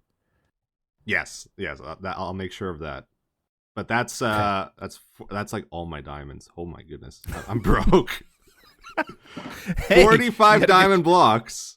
Get your shops up at 45 diamond blocks. Yeah, that's about right. I'm rounding up here too, just to be fair. I appreciate it. Does that sound like a deal? Oh, that sounds like a deal to me. 45 diamond blocks. I might have made a big mistake here, but lifetime supply. I have a piece of paper here for you. It is signed by myself. You've already paid me, so there's no need to put down the price or anything. Oh, snap. Very good. Thank you, Beef. Sweet. Thank you. I might be the richest person on the server right now. That's a lot of diamonds. This is amazing. Oh, I'm excited. I'm going to go help myself to some shulker boxes, actually. Go for it. I just restocked. I just got something amazing. What'd you get? Look at that. Look at that. I'm very excited about this. Oh my. Wow. How do I... You know what? I'm out of here. No! My paper! My paper! No! Oh, he had to come back one day. How much did it cost? You got to tell me. Firstborn child, I don't know. What? Pretty much all my diamonds. Do you need diamonds, Etho? I am poor now. If you want to help me out, maybe buy some frog lights. I feel like I'm rich, so you can have these. Oh, thank you, There Cleo. you go. You're welcome. Oh, that's great.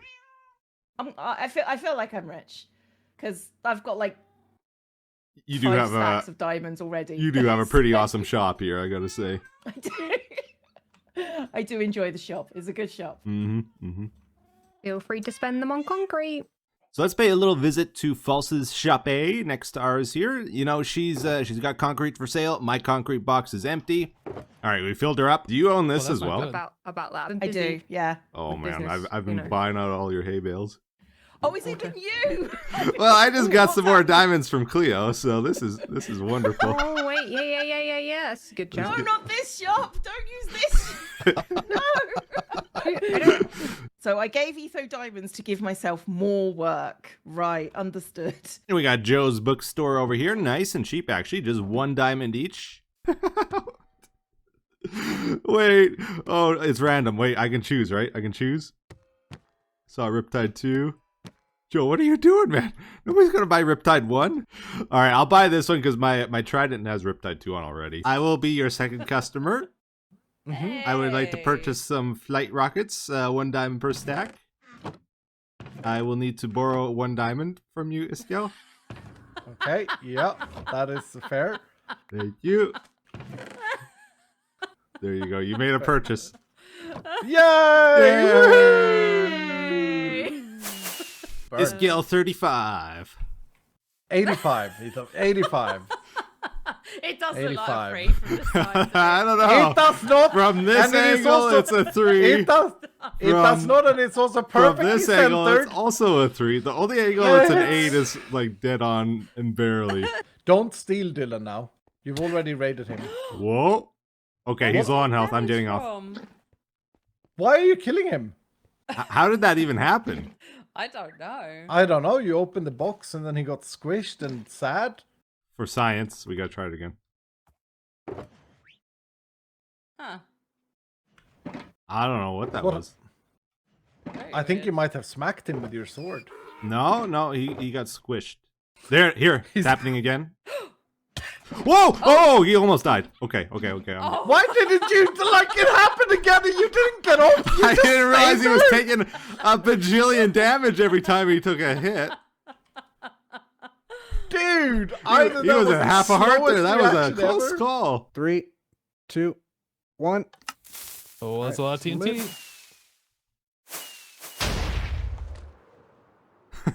So cool. That is so good. That is so good.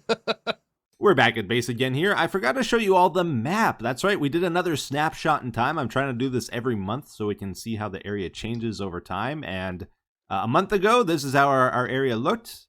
Remember, we were missing the corner on our house. Oh, Cleo just died. And I got that filled in now. And most of the stuff I've been doing is underground, though, recently. So there's not a whole lot there. But you can see Tango's foundation for his factory appeared. We got Pearl's area, got massive updates with the pathing, and her house is like 2-3 times larger on the map here. Big improvement there. Skizzle's pyramid showed up, and then we also got Cub. He got his firework factory going. Now, I gotta say, I really do like this location we settled down in. At first, I just picked the spot to be close to like Tango and Pearl and the other hermits here. But the more time I spend here, the more I realize just how good of like a geographical location is, how many good things it has going for it. We got the jungle, of course, which I love.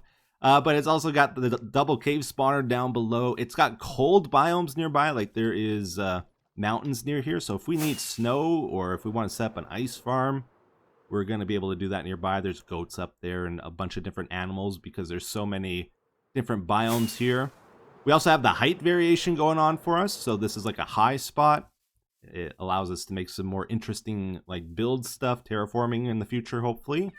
But we also have low spots for like our creeper farm to get better rates down below here. We have the water for making a squid farm. The only body of water near us as well. So we get incredible spawn rates down there. And look at this. I also realized just randomly we have a little sliver of plains just over here, this little section, and then it turns to like water, the river there, that turns to forest up there, and jungle this way, birch forest that way. So it's just a tiny little spot, but it's perfect for what we got going on down below here. This allows us to do something cool without having to leave our base. Did you wonder what was behind the door here? What could it be? What could it be? It's another door. Yeah. So just over this way towards the plains biome. What do we have? What do we have, everybody? A bunch of doors, and we're able to make a flower farm here. So plains is perfect because you get the dandelions. Here, let's turn it down real quick here. You get your poppies, you get your blue flowers, you get the gray flowers, the oxeye daisies, and the azurite bluets. So it's one of the best flower farm locations. And now we got it right by our base. So that's cool. So I set one of these up. This is also good for farming a bunch of other things in the game. Yeah, so if we swap out the grass block above the bone meal dispenser here, with Nylium, we can use it to grow the nether plants as well. And this is an 8x7 in dimension, the grass area here. One of these sides has grass next to the pistons and one is empty. So on that side, you put the other Nylium, and then you just start it up. We get the mushrooms and all the nether plants and stuff. Making a flower farm like this is super simple as well. You just have an observer detecting when the grass moves above here, and then you send power to the left and the right of that. One goes to the dispenser, and then you run the power up to both sides of the pistons. They're so simple to make. I actually ended up making 5 different ones. So we got the one at our base, we got one in a swamp, and then there's this flower forest by Greens here. Let's see if I can remember the location. It's not well marked or anything. Oh, there it is right there. So we got 2 of them down here. This is for the tulips. I don't know if there's any bone meal left. Yeah, so we get red and orange tulips here. And then this one gets us the white and the pink tulips. And then we got an allium flower farm down here as well. But anyways, I'm in the mood to do a little bit of building, everybody. So let's get to it here. So I think it was back episode 2 or something. I marked out this path to go to Tango's place, and I didn't have the resources back then. I haven't had the time since to get it done. But I think we can do it today if we do it quickly. So I think this tunnel for sure needs to get bigger. So we'll get that going. But you see, I kind of leveled it out here. We'll get a nice windy path around the bay area. All right, might want to go a little bit bigger than this. I'll think about it for a second. But let's check this out. So I got some stuff together. Yeah, over here. So I'm thinking the way we're going to do the path is we're going to use packed mud as our primary.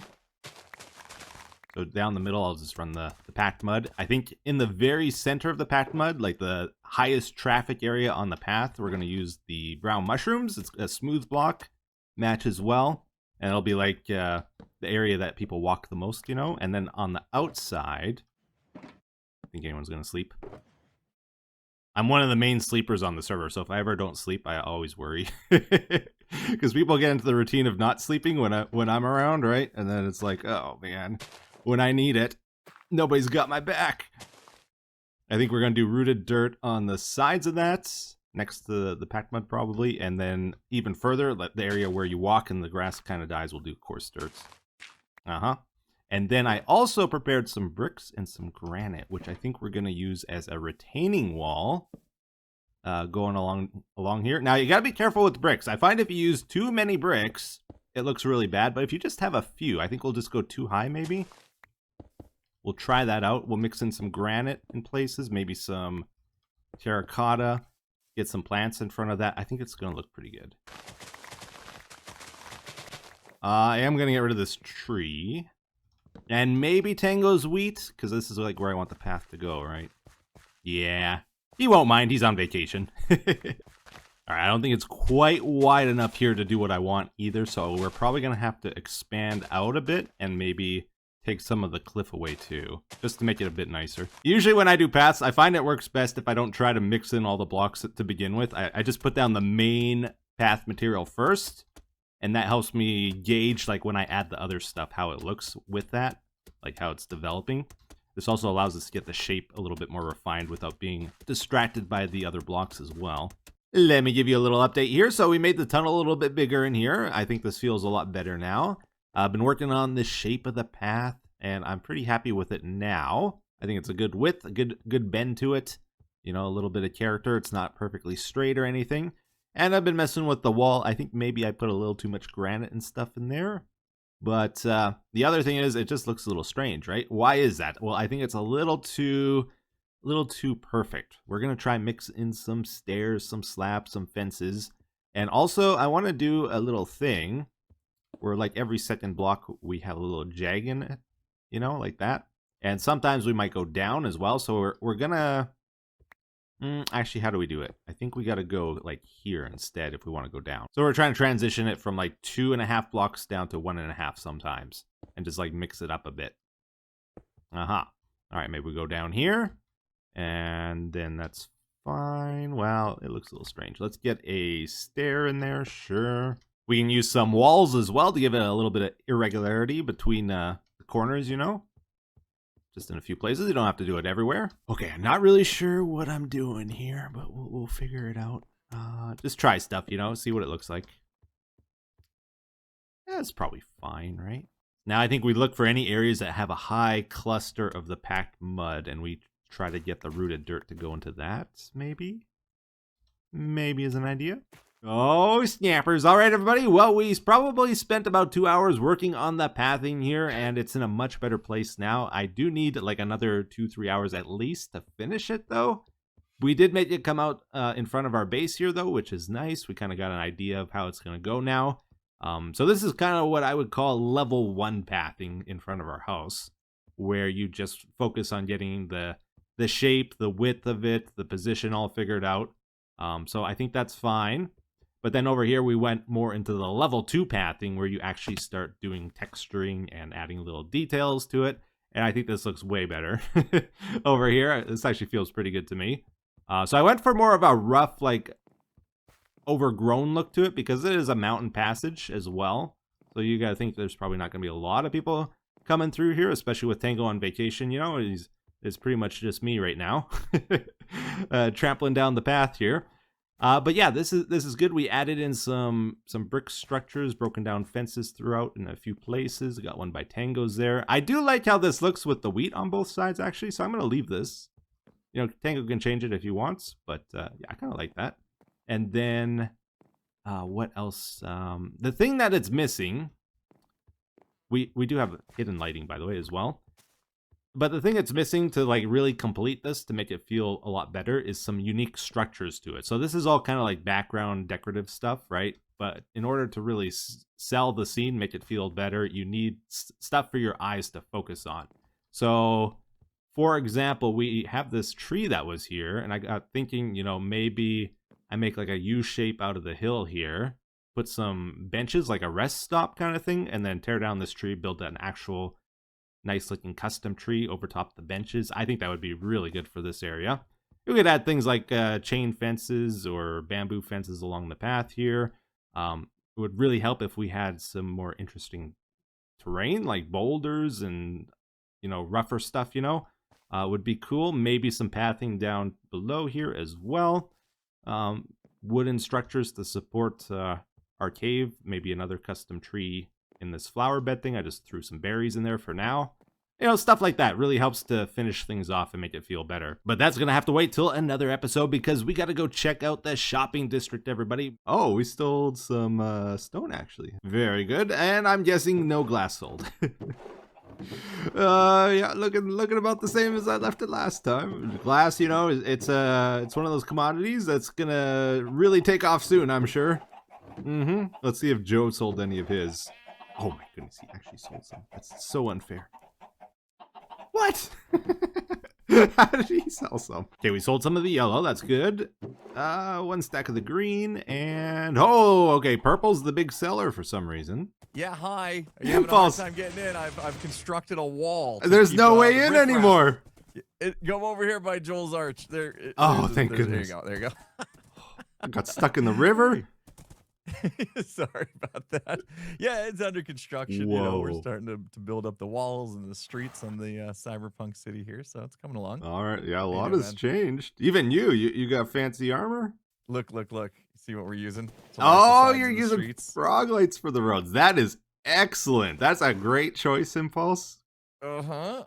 Except I'm out of diamonds because that was a lot. I bought 13 stacks of the pearlescent ones. And I only had 39 diamonds left in my pocket. And I'm broke now. So gotta go mining then, huh? I was hoping not to.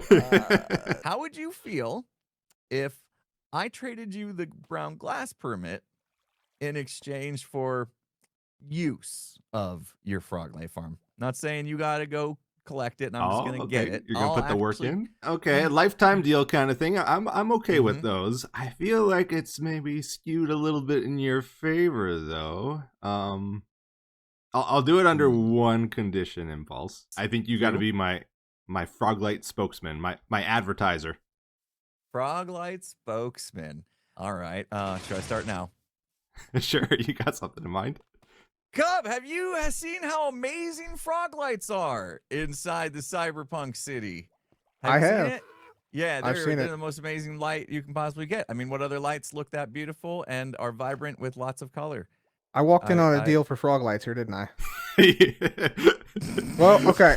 I'm just gonna give you free samples, Impulse. I'm giving these to everybody right now on the server. I just went to Ethos, so that's a good idea. Yeah, I should give you some free sample stuff, maybe to give. Thanks. Visit the fireworks shop in the shopping district for more. How'd my spiel with frog lights go? You interested in frog lights now? Yeah.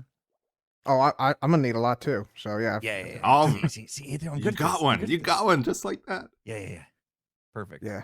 You got it. Perfect. You got this. I think you double dismounted your horse and it broke my door, but that's fine. Keep negotiating. Yeah, okay. Fixed. Self-fixing. Let's go. Okay. You demonstrate your skills there. That's impressive. Yeah. I think we could make this work out. He's probably heading straight to your shop right now, right? All right. I think I'm good with that. You know, you throw a little Froglight advertisement in your everyday conversation every once in a while. I think we got a good deal there. Yeah. Okay, I see it working away. Okay, I'll be happy to AFK any chance I get at this. You know, we can take turns, and then I'll just skim a little off the top. You know, so it's incredibly fast. Usually I'm only here for like 5-10 minutes at a time, and I got the chest full. So holy cow! Okay. So yeah, you'll need to expand the storage if you want to stay longer. Sure. Okay, I can do that. Yeah. Or come up with something. If we go down below, I'll show you the situation right now. Yeah, if you don't mind me modifying it as needed, that's cool. I can do that. So just down here. Now, the tricky thing is, though, it's like it's faster than hopper speed, right? So if you're just doing item filters connected to it, it's probably not going to keep up. So I just have a hodgepodge here of like 2 double chests. Okay. And a bunch of hoppers into All right. them. I'll give it a go, and I'll see if I feel like bumping up the collection speed if we need to. Otherwise, I'll just kind of like stop here for a few minutes every time I visit my gold farm, you know? Yeah, either works. Perfect. This is going to be a great deal, hopefully for both of us. Oh, I grabbed them all. First step of becoming the spokesman, Impulse. That's right. That's right. With our powers combined, we're going to sell a lot of frog lights, I think.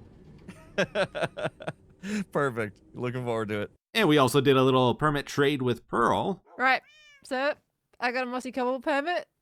All Can I right. please have the one, the fabled one in your hand. Oh my gosh. You wanted How many permits is that? Spore Blossom, right? I would love Spore Blossom, even though it should be in my permit anyway. Thank you very much. I don't know, because you got dyes, right? And you can't make dyes from that. Yeah, but the permit says all dyes and flowers. Oh, Pretty sure Spore Blossom's a flower. Oh, very good. Pearl got us our shulker boxes for the mail system ready here. The idea behind those white shulker boxes is we're trying to hand them out to all the hermits that have mail systems installed.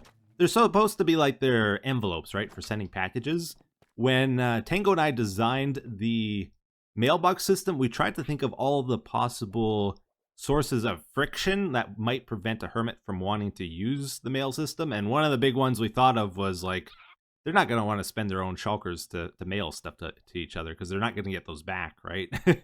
Shulkers are kind of valuable early on in the season. So we got a bunch of shulkers from Doc, and we're supplying them to all the hermits to use for mailing stuff for free, but they're not supposed to use them for their own personal use. So if you see anybody using those white boxes, you tell Postmaster Pearl, she'll get on their case right away. So how's the mail system going here? Well, Pearl's got this cool board installed at the post office that shows you everybody that has a mailbox working right now. And you can see we got probably half of them installed now, so it's going pretty good. And yeah, Tango added something pretty cool to the mail system recently as well, a custom mail message. Check this out. You've got mail. So it's the AOL you got mail thing from the movie, you know? So that's pretty cool. It's just a custom music disc, so let's go in the back here. I actually need to like collect the records to get this though, which is a problem because I've used all of mine and I've gotten a few from hermits, but I need a lot more of these. You've got mail. But it goes in a jukebox in a loop here. Yeah, let's go head down here, check out how things are working in the network. I can install these, I think, in like 20 to 30 minutes now, so it's going much faster than when we first started. They were like an hour to 2 hours when we first started putting these in. It's like a little scary, actually, that we would never get this done. But it's going good. I think one of the big things I've added recently to this was the lost mail system. So whenever a package goes by this hopper, it picks up one of these lost mail tags. And then it does a full loop around the track clockwise, right? And then it returns to this junction. If it does the full loop without going into anybody's portal, that means like it's got no stamp. It doesn't know where it's going, right? So then it ends up going in our lost mail junction here. We detect that with this, right? Goes this way, and right now I just drop it in a hole. It's good to see there's no packages down here. Eventually we'll probably route those over to the post office, though. I put this right next to it. So that's good. I've been having trouble with the chunk loaders. Like 1 out of 50 times, just randomly, it seemed like we were losing one of the items that's supposed to like bounce back and forth. One of the shears would just randomly disappear, and I would go through the portal looking for it, and it would never be there. So I don't know what was going on. I don't know if they were getting linked to some random portal in the overworld that I don't know about and I can't find, or if it's like the lava thing for lighting the portals was burning the item somehow. I don't know. I've shut this off and just kept them lit for now to test it, and so far I haven't had any problems with item disappearing since then. So I'm just keeping an eye on it for now. This is my dripstone farm. It does farm dripstone, but also I thought turn it into a little mini game, try and run away from the falling dripstone as it crushes down behind you, killing everything in its path. Whenever you're ready, Etho, off you go. Any tips? Any recommendations? Oh, goodness. I mean, there's a lot of tips on the ceiling, so avoid those. That's right. Okay. Off you go. Just don't stop. Whoa. Oh, don't no. Stop, Etho. Okay. Oh, they're behind me. I can hear them. It's coming. Oh, man, they're fast. Doing They're very fast. well. Oh! Excellent. Yeah, Uh-oh. you are safe. Uh-oh. Get out of the boat. Get out of the No. boat. Ah! You made it. You were there. Sorry, I should have told you. You can exit the boat when you get to the end. That of the was a path. key point I missed. I was looking at F5 and I thought I was just missing the spot, so... Yeah, it's like when someone teaches you to ride a bike and they forget to teach you how to use the brake. Right, whenever you're ready. All right, so you added some delay on the pop-ups too, right? Yeah. The pop-up should hopefully pop up less often. So as we get near to them, it's going to suddenly pop up. But the timings might be terrible, and then we're both dead. Or it's going to be perfect, and then just me. I'm dead, apparently. Well, you're going first, if anybody. All right, let's do it. Go for it. But easy. Oh, it does make it harder. It definitely makes it harder. Oh, the timing was pretty good, actually. Oh, nice. There you go. Oh, we got a pretty good path as well. Etho, they're coming. The scenic route. They're coming, Etho. The spikes. All right, there we go. If you run up the pressure plate, jump onto the gravel. Perfect. Look at that. He goes. It's so cool. Oh, man. How do I even say that? Ethu? Is that what it is? Ethu. Sounds so wrong. This is a little hard to explain. I made a deal with Joe Hills the other day. He's been taking down mountains. He's got endless stone and cobblestone. And we have the mossy cobblestone and stone permit. And I don't want him giving it away to the other hermits. I want to sell it to the other hermits, right? So I cut him in on part of the deal. I think I'm going to pay him 2 diamonds for each of these shulkers, which I don't have because I'm broke. So I'm going to have to figure that out for next episode somehow, because I think he's waiting for payment now. But yeah, that's what the deal is with this. Okay, we're at the shopping district again. I got thinking we got to work on our shops here. Okay, so here's the deal. We're not selling any glass.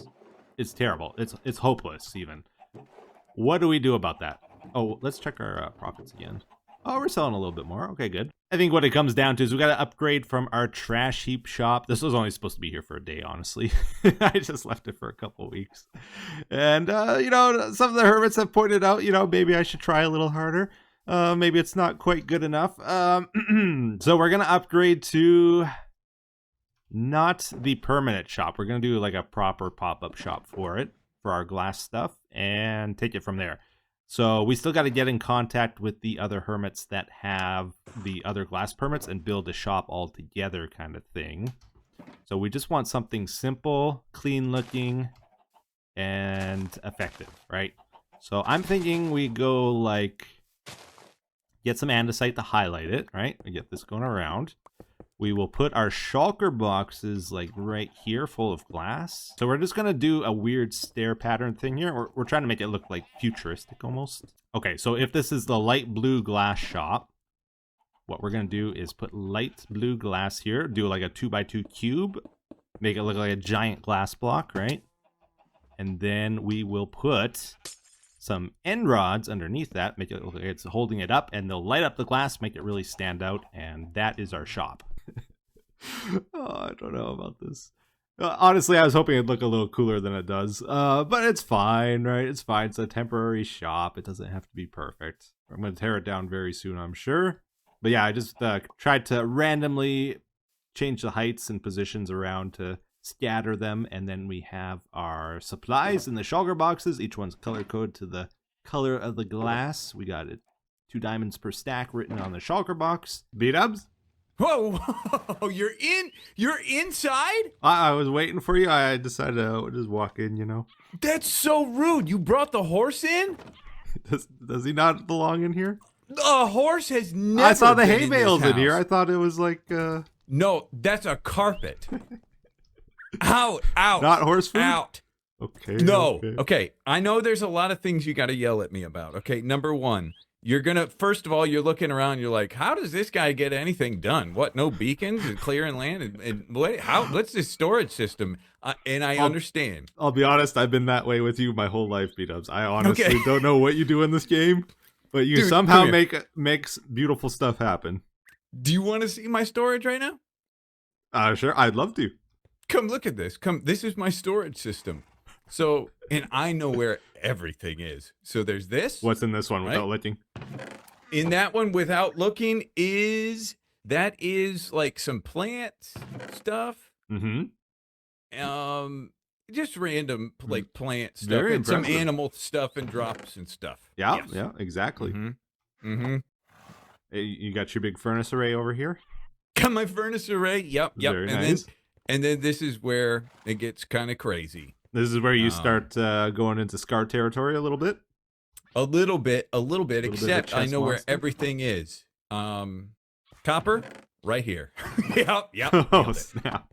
I actually came here for a favor. I was going to compliment you, actually, but... yeah. Oh, okay. Let's do that. So I'm always really impressed with what BWO does with his shops on Hermitcraft. We're going to use it as our model, our example of what to follow with our own shops, I think. And I've broken it down to 4 main things we got to copy.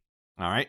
So first of all, BWO always makes his shops look really good. You want your shops to look good. You want the other hermits to be like, wow, did you see that Froglight shop Ethos built? It looks so nice. And then they show it off in the video because they're really impressed and it looks cool, and kind of like I'm doing right now with BWO's bamboo shop. So that's important. Number 2, advertising. You want to have some way of advertising your shop. So BWO, he went for the sign technique here. Big, bold signs in front of his shop to try pull people in, get them to go to his store. So every shop we build, we got to think of some kind of advertising strategy. With our Froglight shop, we're going to get Impulse, he's our spokesman. He's going to tell people about it. It's going to be great. We're going to try that out. But also number 3, the shop needs to be functional. First and foremost, when it comes down to it, the whole reason we have these shops on Hermitcraft is so that if another hermit needs something, they can just quickly come down to the shopping district, pick it up, and they don't get sidetracked for hours trying to collect resources on a project they're working on when they're in the middle of it, And 4th, this is the thing I especially like with BWO shops, is he always adds some kind of game or gimmick or some way of interacting with the shop beyond just like purchasing stuff. Some fun thing. So with his bamboo shop here, he added this game to try to prove that scaffolding is actually faster than using dirt, so that people will buy scaffolding from his shop. All right. The game goes like this. You pick your block of choice, okay, that you like to stack up with. You stack to the top, ring the bell, and then remove the pillar and ring the bottom bell. Once you ring the bottom bell, that's it. 3, okay. 2. Wait, he's getting a head start. Cleo. What is this? Okay. I'll stand back here. On the rim, B-dubs. On the rim. Get off the sand. What is this? Yeah, Okay. Get on the rim, B-dubs. Come on. Okay, on the rim. 3, 2, 1, go. Oh, snap. Oh, man, I missed it. I'm up. Oh, somebody told me a way to do it. Wait, how close am I? Oh, I went way too high. Uh-oh. I broke the bell. And I win. You didn't ring the top one. You didn't ring the bell, B-dubs. Some idiot. You know what? The amount of comments I got on my last episode where people were saying, oh, you should do this. Don't you know you can do that? And I just tried when one of the stupid commenters said, and it's worse. You added the trapdoor later, didn't you? No, they said go in it and start stacking up, but that doesn't work fast. That's slow. Okay, I'm not quite sold on the scaffolding just yet, B-dubs. Let's try one more No. time, I think. One more time. I'm going to do it my way. All right. You show him, B-dubs. Okay. Shouldn't have been that trapdoor up there, but that's I fine. tell you what, okay. B-dubs, you can have a head start. Okay. You go on 2. I don't need a head start. I'm going to go at the same time. All right, here we go. You're going to love scaffolding after this. Sure. Sounds like it. 3, 2, 1, go. Stacking. Okay, he got those down pretty fast. And that should be enough. Wait, he's not climbing though yet. Oh, He is. am I not? Oh, I went way too high. How do you ring a bell? Wait, Got what? Got to ring it on the side. What? Got him. Got him. It's a... Oh.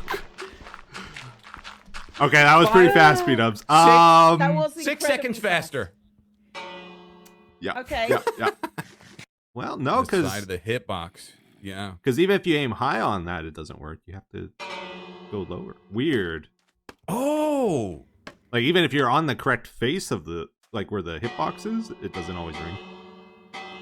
Oh, weird. Okay. 3, 2, 1, go. And here I go.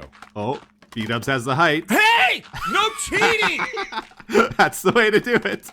No! Oh no, it's a disaster. Who said put that trap door there? It's gone again. It's the worst. Okay, I'm fixing the trap door. Man, this is good. This is bug testing. Man! Well, I was really impressed with the game, B-dubs. Now I'm having second thoughts on it, actually. I enjoyed it quite a lot. Do you want the bell? Okay. It might have a couple of flaws. Etho, you ready? I'm ready. Gotta do us proud. And also, if you put a block on top of his scaffolding, it'll just absolutely... Just wrecks him. Do not. Do not. Okay, 3, 2, 1, go. Go. You're not gonna sleep, B-dubs? You're not gonna sleep? It's nighttime. It's nighttime. You wanna play? Let's play break. Let's play breaking blocks. Ouch! All right, here I go. Oh, there we go. Here we go. Here we go. I'm going for real. No! Who pushed me this way? Cleo's Fine, helping cheat. out too. I still can't do the bell. Oh, I got the bell. I got the bell. Cleo, stop! Yeah. My whole business relies on this, you guys. This is my primary sales tactic. I feel like the scaffolding is like open to trolling. Like, someone just comes along and breaks it from underneath you all the time, right? 3, 2, 1, go. Oh, with a running start, running jump start. Oh, this one's an easy one. This is an easy He's win. gaining on you, Scar. Okay, Scar with the and first here I hit. go. That's me. It's the way down that matters. Right, no, oh you go my down the goodness, he scaffolding. does it. Yeah. No, I Yeah. call it do over. You jumped off the scaffolding. That's exactly right, I did. Because you can't do that with dirt, but with scaffolding, you can. You just sold it to yourself. Now you Wow. I'm glad I bought my scaffolding now. Yes. Have some. Here. B-dubs convinced me. We're going to add it to our system as well. All right, everybody. Well, that was a lot of fun, but here's the deal. I've been trying to figure out what do we do with our Froglight shop ever since I got it. And I've been struggling because I want to do something fun, something interesting. And I saw BWO do his game there, and it hit me finally. We got to do a game as well. And I was trying to think of what kind of game we could do. I think I got a great idea now. We're gonna make Frogger. Froglight Shop Frogger. You know, I love Frogger, guys. I think it was 12 years ago, like a long, long time ago. I tried to make a Frogger game in vanilla Minecraft, which didn't turn out too well. I've done it in modded Minecraft as well, which turned out a little bit better, but it was crazy complicated. I think I have a nice simple way of doing it in vanilla using Ravagers in minecarts. They're going to be our vehicles. I got to build a road for them, so that's what the basalt is for here. I don't think anybody is selling basalt in the shopping district, so I have to make my own here. And this is a little bit goofy. I'm not sure if it's going to work. We'll find out. Oh, I forgot something. That's right. I gotta put obsidian by the pistons or they're gonna move. Let's give it another go here. You're supposed to build these in the nether so the lava flows faster, but... Oh, did I brick it? Oh no, I gotta actually mine it now, I think. Okay, let's see how fast this is. Okay, it's not full speed. Struggling to make basalt now. Okay. Yeah, we gotta play with the timings, I think. Let's head to the back here. So, what do we want? Slower, maybe? Okay, we're close, but it's skipping every odd cycle now. Interesting. Okay, we got 4 cycles in a row. And then it stops for 3, I think, or 4. This might take me a while to tweak. How much are we at? Oh, we got enough. Okay, let's go build it. Man, I did it again, didn't I? It's another 50-minute episode. I haven't improved at all. Okay, we're just going to have to introduce the idea today. Maybe I'll build the road real quick just to give you a feel for what it's going to look like. But we'll have to get more into it next time. So let's just talk about the plan here. At the shopping district, I think we're going to put our Froglight shop around here, up against this hill. I marked it with the 4 corners of scaffolding. Okay.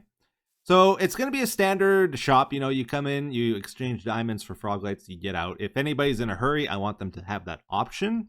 But if they're looking for something more fun, something exciting, we're going to also offer the Frogger minigame in the basement, okay? And I think we'll have like a Frogger arcade game at the back of the shop. You put a diamond block in it.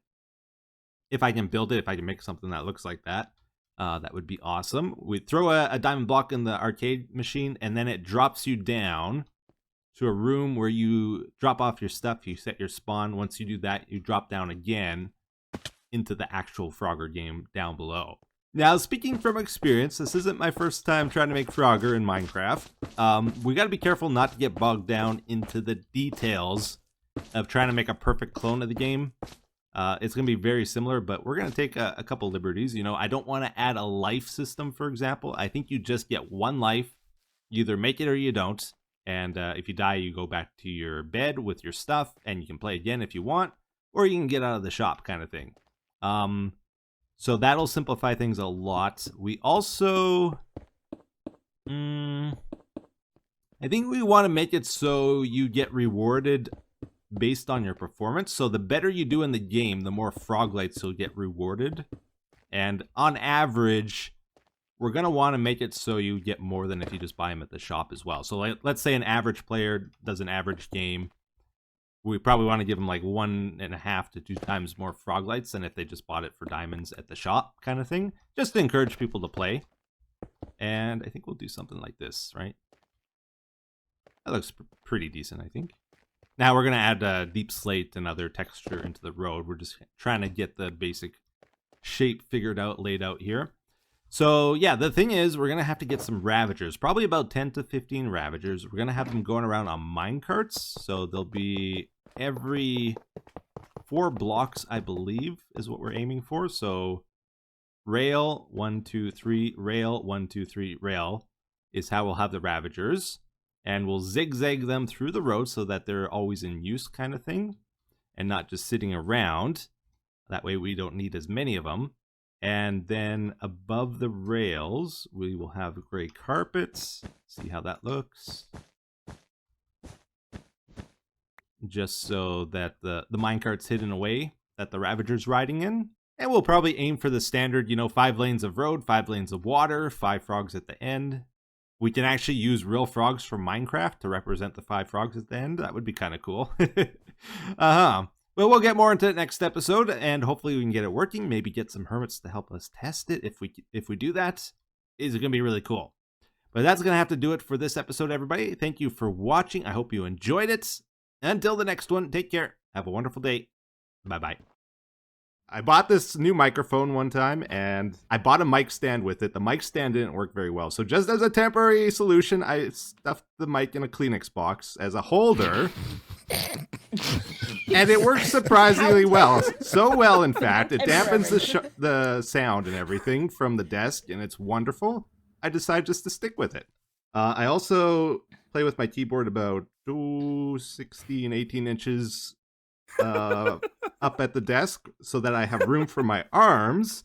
I like to keep my elbows on the desk, kind of like when you're eating and stuff. What a mess. Shouldn't eat with your elbows on the desk, Ethos. Yeah, that's rude. Is that different in Canada? It's very comfortable, actually. My elbows are on the desk, so it might run in Canada. This allows you to keep your wrist perfectly straight with your mouse, because I keep my mouse also sideways, so in front of my keyboard, instead of off on the side of it. So I use when are you done? I need a Q&A. How old is the Kleenex box? It's about 5 years old or so. I got my settings written on it in case I ever lose them. What? Dude. Is there still tissues in it? Do they want a sponsorship? The tissues help to absorb the sound mumbo. Boxes?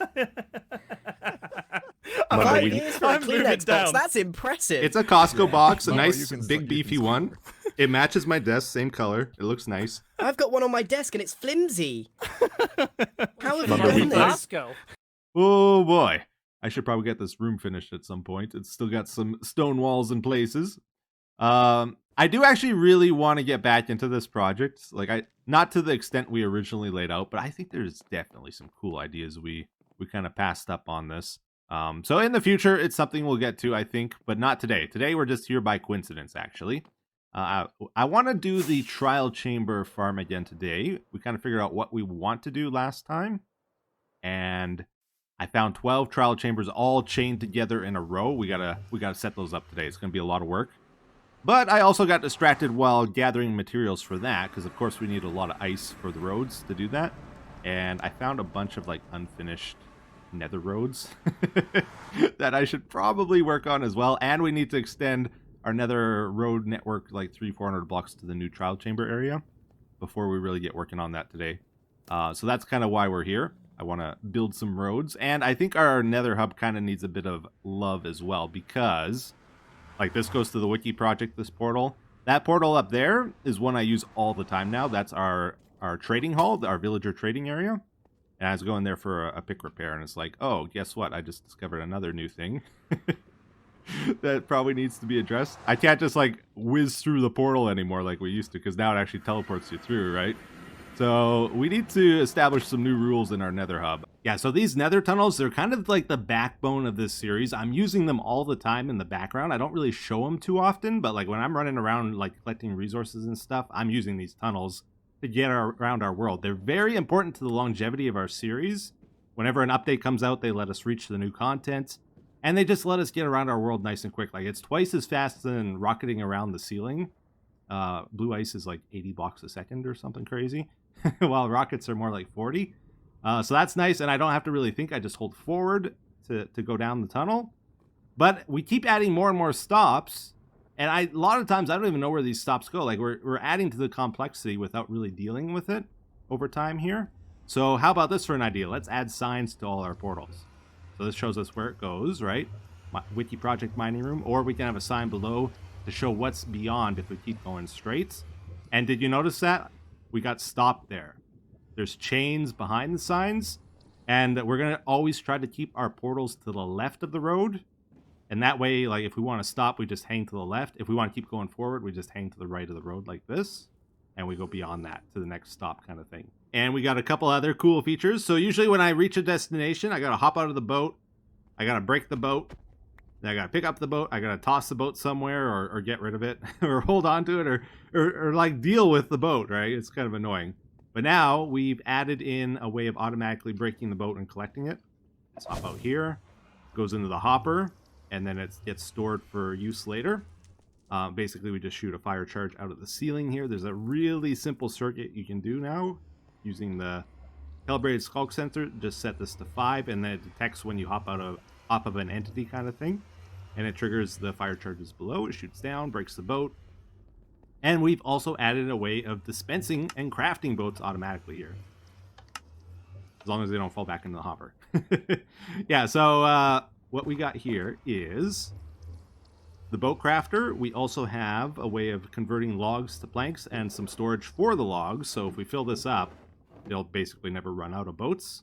And we keep this at 8 to subtract from the comparator. And what that does is it only triggers the log to plank craft if this is missing at least one or more of the planks. So you see it just automatically refills it. If we just kept spamming it, it would overflow and we'd start having stuff shooting everywhere. And if it only crafted 1, it crafts it twice.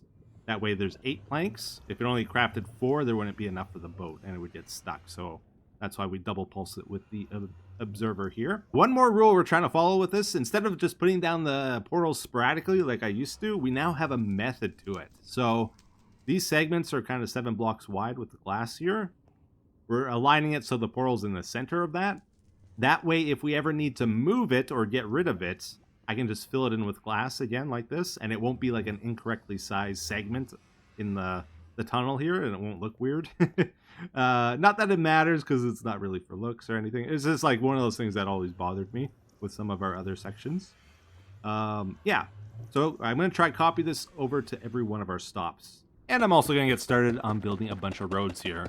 We put the soul soil down first so we can be nice and speedy as we build. It saves a bunch of time. I'm just on my way here to do a pick repair at the villager trading hall. Let's see how smooth this is now. Hop out, boat's gone, go through, perfect. Oh, that's so slick. And then I can get a boat when I return. Oh yeah, yeah, so much better. Is it my imagination, or did this basalt farm used to be faster? Like, I got huge gaps in it. Like, what's going on here? There's a feature I have been wanting in this game for like over 5 years. I mention it like every few years in my Let's Play, hoping they'd add it, and I just did it by accident. Apparently it's in the game now. I had no idea. I don't know if they added it because of me or just by coincidence. Probably coincidence, otherwise they would have done it 5 years ago when it really mattered. Now we have auto crafters and the recipe book. It's not as important, but still, it's cool. It's in the game now. So what I wanted was for some way similar to villager trading, how you can press spacebar to redo a trade. I wanted a way to redo crafting. So check this out. Craft something, press spacebar, it fills it in again. Oh snap. Press it again, it adds to it. I said you should be able to hold control and spacebar to do like the maximum possible. Let's see if that works. No. Aw. Or maybe I said shift and space. Shift and space works! Oh, cool. The main reason I wanted it before is because I wanted to be able to set up like big dropper machines full of items, like a different machine for each recipe in the game, and then you could just have it shoot bajillions of items at you. You go into your crafting menu here, and then you can just like shift space, and then control Q, boof. And just keep doing that over and over, and craft things in bulk. But now we have auto crafters, so it's not as big of a deal. Still, it's nice. It's nice, though. I like it. All right, I decided to throw this clip into the episode as well. This is from Future Etho, Editing Etho. I've had a few days to play around with this feature since it came out, and I absolutely love it. Oh my goodness. I use it all the time now. It's way more useful than I thought. I didn't realize like how many times you do like 2, 3, 4 crafts of the same thing in a row, just in general play of the game. But it's especially useful for like smaller crafts I found. Like if, let's say you got to turn bamboo into sticks, or especially like dyes and stuff. Like let's say I want to turn a bunch of bones into white dye. Look how simple this is now. So we do it once, boom, boom, boom, just spam space bar. And then we got our dyes, right? Boom, boom, boom, boom, boom, boom, boom. Look at that. Oh my goodness, it's amazing. And I found it especially useful. You don't do these too often, but anytime you have to craft something with a non-stackable item, like let's say I had to do 84 hopper minecarts the other day. You just put a stack of like hoppers in your inventory and a bunch of minecarts, and you just spam space and makes a bunch of hopper minecarts. Or here's another good example, dying shulker boxes. Normally you'd have to drag drop these, and it would be super annoying. Just spam the spacebar while holding shift. Oh, it's so nice. And you know what? While we're on the topic of ideas for this game, I'm just going to put this one out here today. This is something I've thought about for a while. I hope Mojang sees this or hears about in some way, because I honestly think this is probably one of the biggest changes they can make to the game to improve it with the least amount of effort. And I want your guys' feedback on this too. Am I out to lunch on this, or is this not like the best thing ever? Okay, so here it is. As you know, we have a big inventory issue in this game, and I don't think it's like a one solution solves it type of thing. I think it's like they need to do a lot of different things, and they're working on that. Like that's what this whole like multiple crafting thing does. It reduces the amount of time you need to spend in your GUI here and allows us to get back to playing the game, right? So that's a great option. They've been doing things, right? Like you can swap armors just by right-clicking now. You don't have to go into your GUI to do it. There's a lot less time you're spending in your GUI with the crafting book and all that as well. All good stuff, all good stuff. Now, they could add like more inventory spots. I think that would be helpful because there's so many different blocks in the game. I saw a great idea in one of Azuma's video where he mentioned like enchanting shulker boxes. Like maybe you have a way of enchanting it so it has a filter, and then like when items go into your inventory, instead of going to the main inventory, they go into the shulker box matching that filter. And then maybe if you're building with a block, you could pull items out of the shulker box automatically to refill your stack. I think that would be great as well. As you know, every update they add new blocks to this game, and they're really like into adding variants now. Like we don't just get a new block, we get that block, plus we get stairs and slabs and walls and all that stuff, and then we get like chiseled versions, we get bricks. Like they're adding resin next, and we've already gotten resin bricks, slabs, stairs, walls, and they'll probably add more if I was to guess. So we keep getting like so many new blocks. Like it doesn't take long to notice. Like let's say I put down a stone cutter here. If I try to convert deep slate into something else, look at all these variations of that block we have. There's so many. Like almost every variation block has like 10 to 15 to 20. And it's stacking up, right? There's so many different blocks. And then you need a space for those in your storage room. You need to carry them around with you. And it's becoming this big, giant problem in the game. What if we had some way of dealing with all the variants, okay? Like, we love the variants. We don't want to get rid of them. They're great. We love the variation in building. So many times you do a building project, you come back, and you have, 3 stacks of, let's say, stairs in your inventory. You have 3 stacks of cracked deep slate, 5 chiseled deep slate, maybe 12 polished basalt you can't deal with anymore. They need a spot in your storage room. You have to carry them to your storage room, store them, and the next time you do a project, you have to carry them with you to that project in hopes of actually getting them used up there. Otherwise, you may as well just throw them away, right? So tell me this, why don't we have like a way of going the other way? So we can take this to make all the variants. I want a block that allows us to take the variants and go back to the main form. So like chiseled deep slate would become cobbled deep slate, right?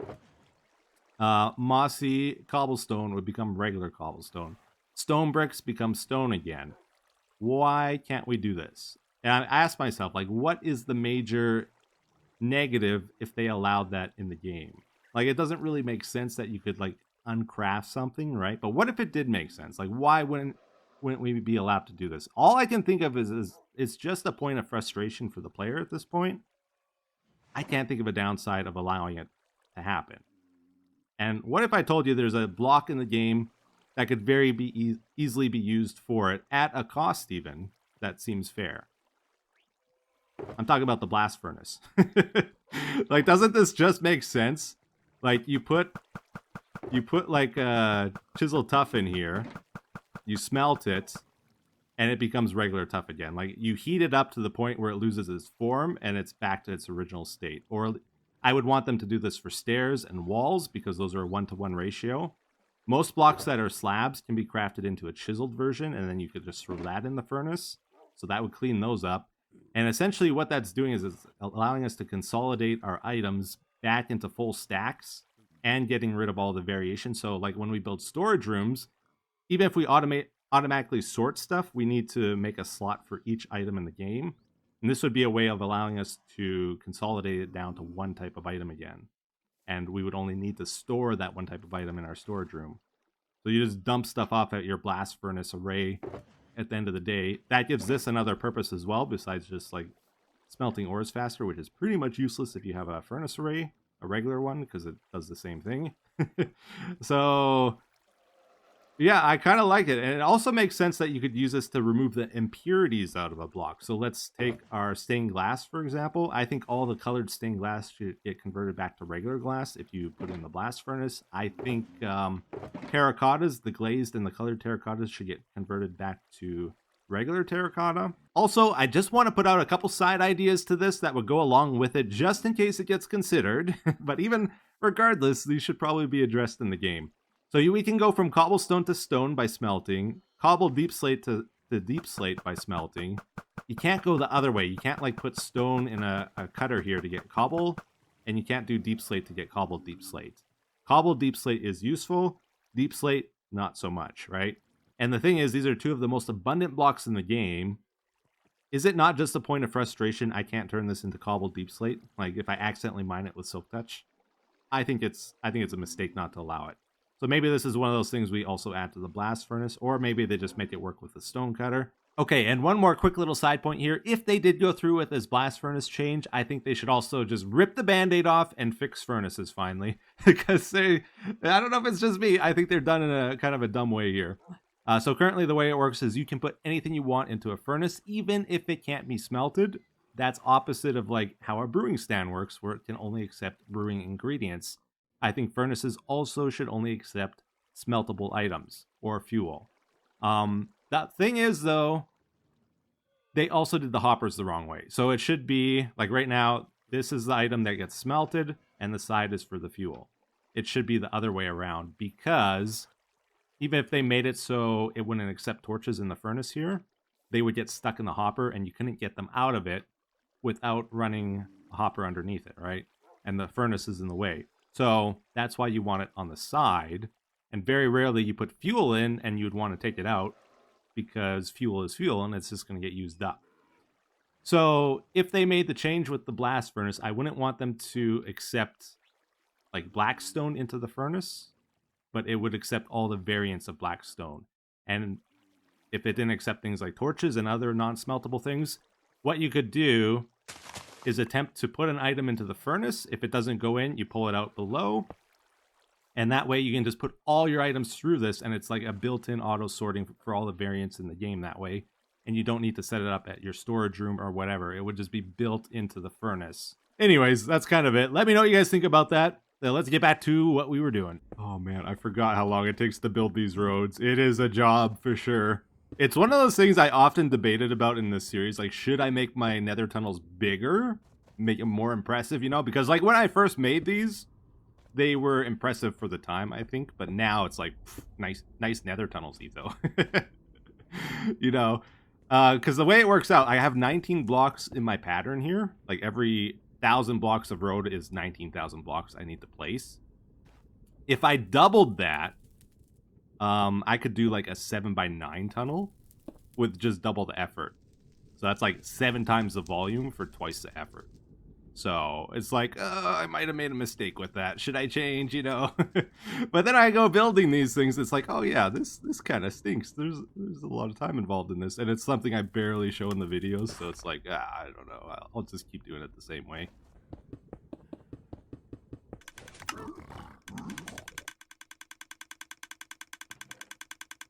All right, very good. So I ended up spending 2 to 3 days working on our nether tunnels here, updating them and extending them. And I'm very happy with what we got done, but they're not all done. Nope, there's a lot to these, but we got all the high priority stuff taken care of.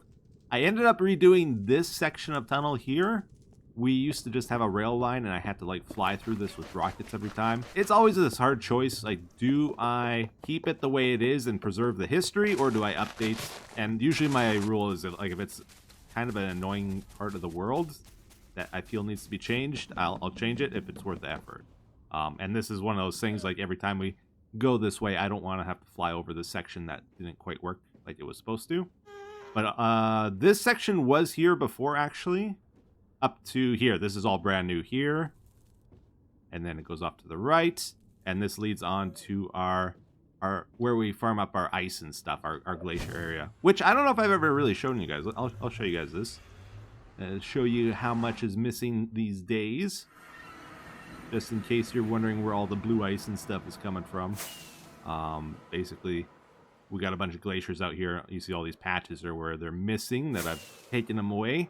Okay, and we also added all of this on today as well, this episode. And I showed I did that little section that goes up to the villager trading area too. But yeah, this is all brand new over here. And this goes up to our trial chamber farm, which we want to build today. So we're finally going to get started on our main project today. This is where the trial chamber stuff starts, right here. All right. Let's get to it. Yeah, so we kind of already went over our plan for our breeze farm last episode. I'm not going to go through the whole thing again this time, but I'll just give you the quick rundown of what we're doing here. So we found 12 trial chambers all in a row, all in a nice straight line pretty much. Like 544 blocks from each other. We're going to have to go through all those, clear them out, block the spawners so they don't keep spawning mobs and annoying us while we're working in the areas. I have found not to use like glass or copper grates or anything like those, because those are actually considered transparent in the game. And the spawners can see through those and keep spawning mobs. We want to block that, right? So I actually found copper trapdoors are great for this, because you can just craft them in the chamber. And they block out the line of sight, but you can still see through the trapdoor texture and see what the spawner is behind it, and flip them if you want to spawn them for some reason. So that's perfect. That's what we're doing.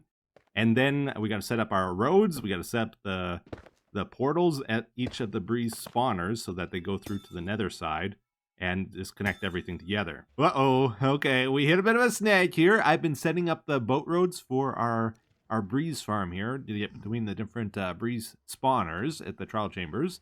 And it seems like a lot of stuff has changed in this last update with how things interact with each other. And I was trying to install a boat elevator here using the old bubble column in the corner of the honey trick. Now it actually kicks you out of the boat when you try to do this. After like going up about 15 blocks or so, it'll just eject you. The boat actually gets submerged now. And the other thing is, I don't think you used to get stuck at the top block, right? It actually gets stuck at the top block. It doesn't go higher for some reason. So this really isn't a good elevator for boats anymore. I think I'm going to have to switch to slime blocks because we got to get all the way up there. Oh no. Okay, so boats are just really wonky in the game currently. Slime blocks don't work either. It does this most of the time. Where it's like it hits a block even though it doesn't. And it like stops in midair. Really unfortunate. So we don't have a reliable way of making an elevator with boats, and I might need to switch to minecarts. Unfortunately. Like, it does work sometimes, but it's not really that smooth, and I don't really want to wait till it gets fixed in the game to use this. So I think minecarts are the way to go now, which means we have to redo the one trial chamber we did already, and I might change the scope of this project. So the main disadvantage of using minecarts is they're going to be a bit slower, but they're way easier to control, a lot easier to set up roads for, and we'll be able to weave in and out of the trial chamber a bit easier with them, which has me thinking I want to also maybe not just farm breezes, maybe we want to go after skeletons as well. Like, most trial chambers have this staircase room with the skeletons, and this is so good. Like, we got 2 spawners up there, 1 over here, and that's like probably half a stack of bone blocks to a stack, if I was to guess, if we were to harvest this. And if you go through like 12 chambers, you know, that's a lot of bone blocks for nothing. So I might want to include skelly spawners in our farm and not just farm breezes. And maybe slimes. I think we will definitely skip zombies. We will skip silverfish, and spiders I don't think are going to be worth the effort. Okay, we hit another snag here, and this is a big one. I was working on the trial chambers. It was going great. Everything was going smooth, and then I ran out of obsidian. I'm spending about a stack of obsidian, a little bit more per spawner, and it works out to, like, we need a shulker box of obsidian per trial chamber, and if we're doing 12, that's a lot of obsidian. So I came here, you know, it's like, I was mining this down, it's like, this is gonna take forever. One of the things I do with these Let's Play episodes is I try not to plan too much in creative. Like, I try to have a main idea and then wing it, and that way we do encounter problems in the episode, and I kind of try to show you how I solve those. And I think it makes the series more interesting and a little different from the typical Let's Play you see on YouTube. The downside is, you know, sometimes I'll have a plan for an episode and it doesn't come true. That episode. Sometimes stuff gets in the way, right, that I don't predict. And obsidian is definitely a big issue. So I was trying to think, like, I'm not gonna mine these. It takes way too long. I value my time a little bit more than what it would take to do that, right? So do I give up on the project? No. I was thinking the fastest way to mine obsidian is with withers. Like, you can do it automatically that way. And we kind of have a wither thing set up here. This actually needs to be modified and fixed up because it doesn't work like it used to. And maybe we make a way of spawning an obsidian for the wither to break, and we kind of like got a collection thing set up already for it. I think this could work out. And it just so happens we already have the other thing we'd need for this idea to work out already built in our world here. And it hardly gets used. And how cool would it be if we actually started using this thing? We got a lava farm down here, right? We need lava to make obsidian. So every one of these buckets we collect is basically us collecting an obsidian. If we can break it in our wither thing there. And we got like this auto collection system for it. It's all great. This thing actually works pretty good. We just barely use it. So let's give it a test run again. Make sure it actually works the way it used to. Nothing's changed with the updates. I think the way we do this is we fill up our inventory with buckets, and then we go for a ride here.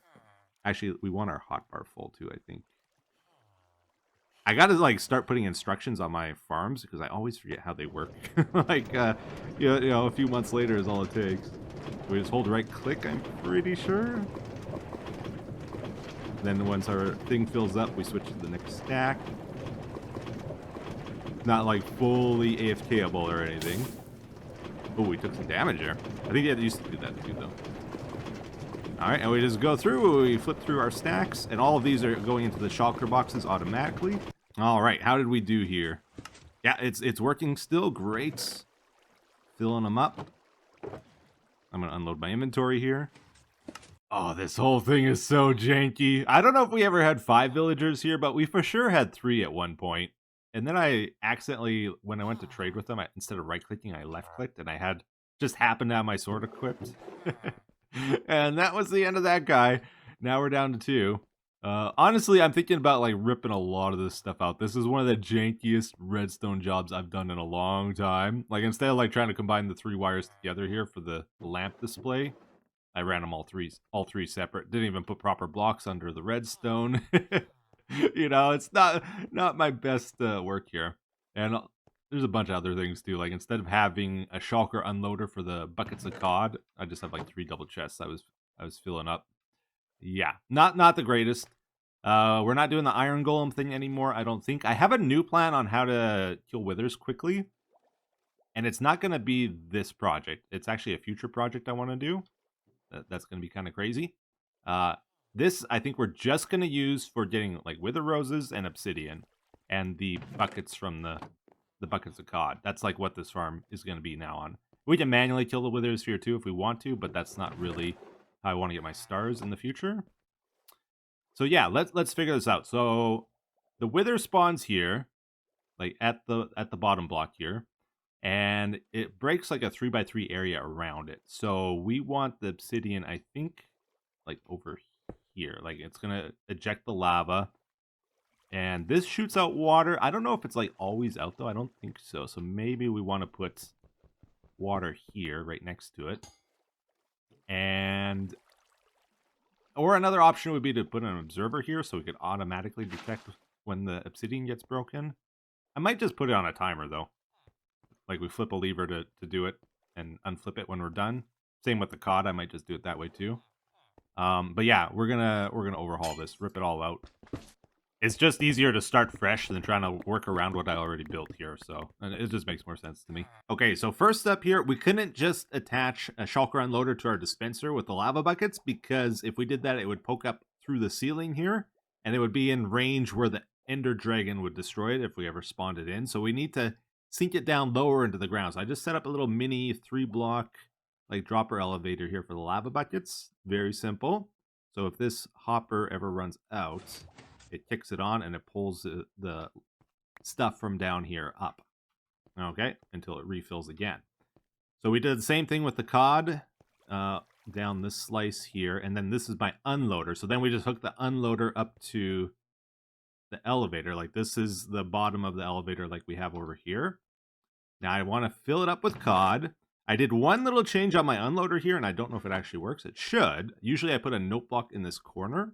I put an observer there just because otherwise this comparator would interfere with the slice next to it. So let's see if this actually works. I'm going to put down some buckets of cod, see if it fills up our elevator. Okay, that looked fine.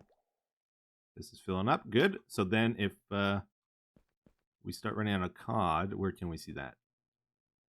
Yeah, over here. So if this runs out, let's just double check it works. Good. Okay. Yeah, perfect. So it pulled it out from down here. Good stuff. Okay, so I got the shulker unloader set up for the lava bucket as well. Some extra storage space here for the shulker boxes. And we're just going to dump them off, make sure this works. Okay, hit the button to get it going. Once it's going, it'll just automatically work though, as long as it doesn't run out. I did add a safety thing here. Like, if it runs out of stuff in the shulker unloader, this torch switches and then it will disable the elevator. Otherwise, it'll just keep clicking and it'll get annoying. Looking good. Okay, we got cod spawning in when we flip that. It'll still do it automatically as well when we hit the button here. Oh, that's not supposed to happen. Okay, we got some interference with one of the one of our things here. Oh, that's not good. Uh-oh. Why are you running in a clock?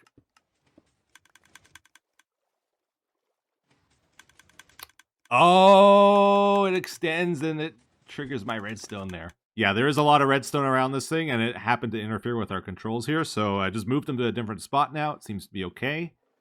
We got this all set up. I think we're good to go. So we could have 4 obsidian makers, like 1 in each corner. We're just trying it with the 1 to begin with here. We'll see how that goes. Let's try out the obsidian. And it doesn't work at all. Did he blow up my repeater? No. Oh, you're so dumb, Nico. I'm aiming at the wrong block. It's got to be one more over. Okay, 1 second, 1 second. We can fix it on the fly here. No problem.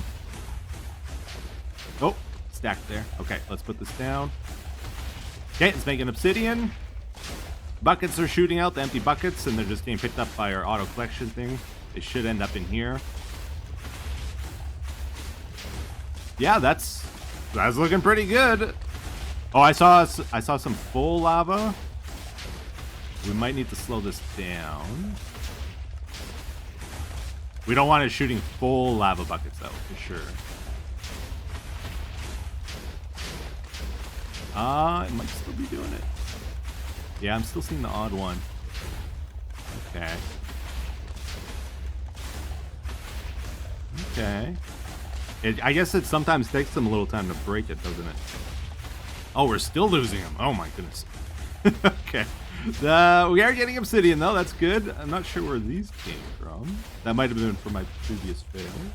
Okay, overall, pretty happy with this. I might need to slow it down a little bit more. We are getting the odd lava buckets still. Obsidian making isn't super fast, but it's not bad. Just trying to think what to do here. Like, ideally, we should be pulling out the empty buckets instead of shooting them out. Because whenever I choose an empty bucket, it's kind of just wasting that tick. I don't think we have any room under there. There's a lot of stuff there. No, check this out. We're going to move our control to right here. Right? Look how slick this is. This is so good. Put this in subtract mode. This is going to be our clock. And then we're just going to run it to there. Let's get a target block. This is some fancy redstone. I feel really good when it all comes together like this. It's like a puzzle. And the final piece just fits perfect. So we do this, and then we can control how fast we want it to pulse by what we set the repeater to there. We somehow managed to sneak our item filter in underneath. And it goes right into the collection system. You can double check it doesn't mess up if it overflows here. Seems okay. All right, let's give it a try. Let's spawn in another wither here. Surely it'll work perfect. All right, you guys ready for the obsidian making? Let's give it a try. Nice. Working. You love to see it work. And now it's pulling out the empty buckets, so it should be a lot faster. And ideally, we shouldn't get any more lava buckets in here. I changed the clock again. We're going old school clock here, just the redstone torch, and it goes around a loop like this. This is the lock to shut it down. And then we got a monostable circuit here, just a dropper into hopper. And then instead of a repeater there, we now have a comparator going into the dispenser. That's really cool, isn't it? Automatic obsidian making. Never done that before. Very happy with that. Etho, you got 5 gold farms in your world. Why don't you just AFK at one of those and get all the obsidian you need from piglin bartering, right? And the reasoning is because I'm trying not to AFK in this world. Like, I don't ever want to leave my world running overnight to gather resources or anything like that. Because at that point, I'm not engaged with the game at all. We actually set a rule for this world, like we're not allowed to AFK. I want to, at the very least, what I'll do is I'll have the game running on my second monitor while I'm doing something else, so I can at least see what's happening in the game. I'm engaged in some way. Because if I'm not engaged at all, I'm just doing it to get resources, I can't fathom the logic of why don't I just spawn them in, you know, and save on electricity. You know, I'm not willing to do that, so why am I willing to AFK overnight kind of things is what I'm thinking on that. So we don't want to AFK, and getting obsidian that other way is a lot faster. Okay, so we're at the trial chamber. I want to show you how I'm doing our portals now. I'm actually pretty happy with this design now. What I do is I do a double portal like this. We light them. I found the spawning works pretty good with this. Like, it very rarely will fail with the double portal. And then what we do is we just surround it with glass so that the spawner can still see through the glass, but we want to block mobs from spawning outside of our trap here. So I do 2 blocks on the portal side. I'm gonna fill this all in. 1 block on the side here, and then 2 blocks again on this portal side. And like a 9x9 area around the spawner. And then we just take what we did here and we copy it again at the top. We leave 1 block of airspace here because, for one thing, it saves on resources, not having to fill this in. And we're dealing with skeletons and breezes, which are 2 tall mobs. So if they try to spawn where we're at, their head ends up in the glass above, and it cancels the spawn, and it tries again. But also, it's pretty handy, like if I spawn in the portal here accidentally, I can still elytra through, and the mobs can't get through that, you know? So I like that. And then, my plan here, we're in one of those staircase rooms, and I think if we run a minecart across here, we can trigger the trial spawner down there, the one to the left of us here, and we also can spawn the 2 above. They should be able to see through the glass here as we pass by. And we just need to like run across once to trigger all 4. Awesome. Okay, well, we made a bunch of progress this episode, but I do think we're at the point where we got to start wrapping things up. Thought we would finish things off. I just kind of want to show you roughly how quick it'll spawn mobs. Like, this is still needing a little bit more work, but we pretty much got all the spawners set up in the minecart road here. Oh, there's some guys over here. Okay, you're not supposed to be here. Wonder how that happened. I think they went through the portal again on the other side. Yeah, I still got a few things to figure out here. But essentially the way it will work is we'll go down the minecart track. I'm just sort of starting in the middle here, just as a demonstration. But in the real thing, we're going to start at one end and go to the other end kind of thing. Okay, so like we'll have a portal here to enter. And let's go ahead and drink... Oh, that one's spawning. Okay. Yeah, let's go ahead and drink our ominous potion here. Just so I can kind of demonstrate how quickly it'll spawn the mobs in as we go through here. That one activated again. There's 3 breeze spawners, and I think we did 12 skeleton spawners in this trial chamber. We just passed another breeze one there, another skelly. And it's a little bit challenging figuring out how to weave the minecart through all of this, but I think we did pretty good here. Okay. Go up here. Now we're into the staircase rooms. This is where we're going to get a bunch of spawns. Then another staircase room. And then just one more skelly spawner in the hallway. And that's kind of the end there. So we made it through all the spawners. See how quickly it works here. Done? Not quite yet. Well, I thought it was fast. Is it not done yet? Come on, hurry up. Oh, there's a guy stuck in there. Why are they getting stuck in there?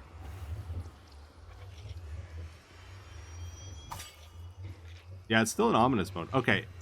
Or did... Wait. Did one fall down? Just checking real quick here. I hear one. I think they're stuck in the portal for some reason.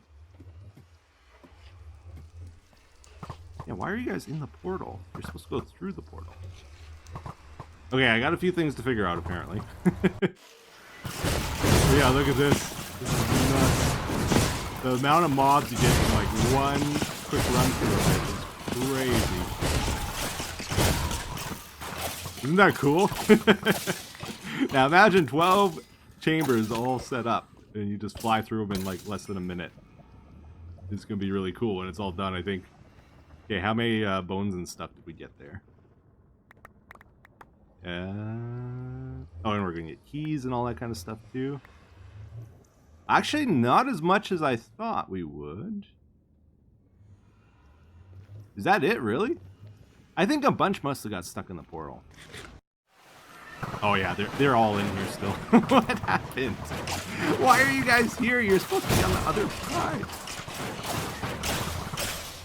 Okay, I gotta figure that out. But yeah, it's getting there. You know what I haven't talked about yet? We got bundles in the game, everybody. I'm trying to think, like, how am I gonna use bundles in this world? Of course, this is like a late game world. I have shulker boxes. Am I actually gonna need bundles for anything? I think it definitely has some benefits. And the big one I'm thinking of is, like, I'm always gonna carry a bundle with me from now on for all my random stuff. Like, I like to keep ender chests on me at all times. It's nice to have a crafting table. You know, stone cutter is really important. An arrow if I want to shoot my bow. And stuff like this, right? Like, it's really handy to be able to have a bunch of this stuff. And check this out. I just tried it out. The clock works in the bundle. So if you're underground, you just look at your bundle and know what time it is. So I might be a B-dubs pretty soon. Carry a clock with me all times. Why not, right? It doesn't really take up an inventory spot anymore. It's pretty neat. So yeah, I'm going to have like my work bundle for all that kind of stuff. I was thinking about like putting a bell in and that kind of stuff, but maybe I'm getting a little too crazy. I think these here are my essentials, like flint for flint and steel, iron for flint and steel, shears. You tend to need iron all the time, changing beacons, you know, that kind of stuff. Lead for animals. Yeah, I think this is like a solid list of stuff to include. Maybe not the ominous bottles, maybe a notch apple instead, in case you need it for an emergency. I don't know. I'll play around with it a little bit. But what I'm really curious about, actually, compasses, right? Like, they stack. I don't know if it's the 64. I think it's 64, right? So they would take, like, no space in the bundle. And do they work with lodestones? I would think they would, right? So you could almost have a GPS in a bundle, maybe. I don't know. It might be neat. Let's try this out. So what do? We right-click it. And then we right-click this one. Switch them up. Yeah, okay. And I want to try and name them real quick as well. Oh, I was going to walk to my anvil. I don't need to. I can just scroll to it. I finally found out you can scroll with the bundle. I was really disappointed with them at first, but now that I know that, I'm actually pretty happy. Test A. I do wish you could throw out the stuff like all at once, though, still, like you used to be able to, because that has a couple of applications, I think, in the game that we can't do anymore. Okay. Get our anvil back, put in the bundle. So let's see if these work inside the bundle. Oh, it does work. It shows the name and everything. So you can have like a GPS in a bundle, like a bunch of different locations set to lodestones. And then if you need to find them, you just look at your bundle and then hover over it. It tells you what the area would be. Well, let's get on to the comment of the day, everybody. This is a good one. It says, "Hey, Etho, do you have any interest in nutrition? I know in the past you have discussed exercise and how it made you feel tons better. So I was curious if you have a careful diet or if you just eat whatever comes to mind each day." Aha. Yeah, so I'm the type of person where I hate having any strict guidelines in my life. Like, I hate schedules. I hate being told to wake up at a certain time. I hate following a diet. No, I pretty much do whatever I want to do if I'm able to.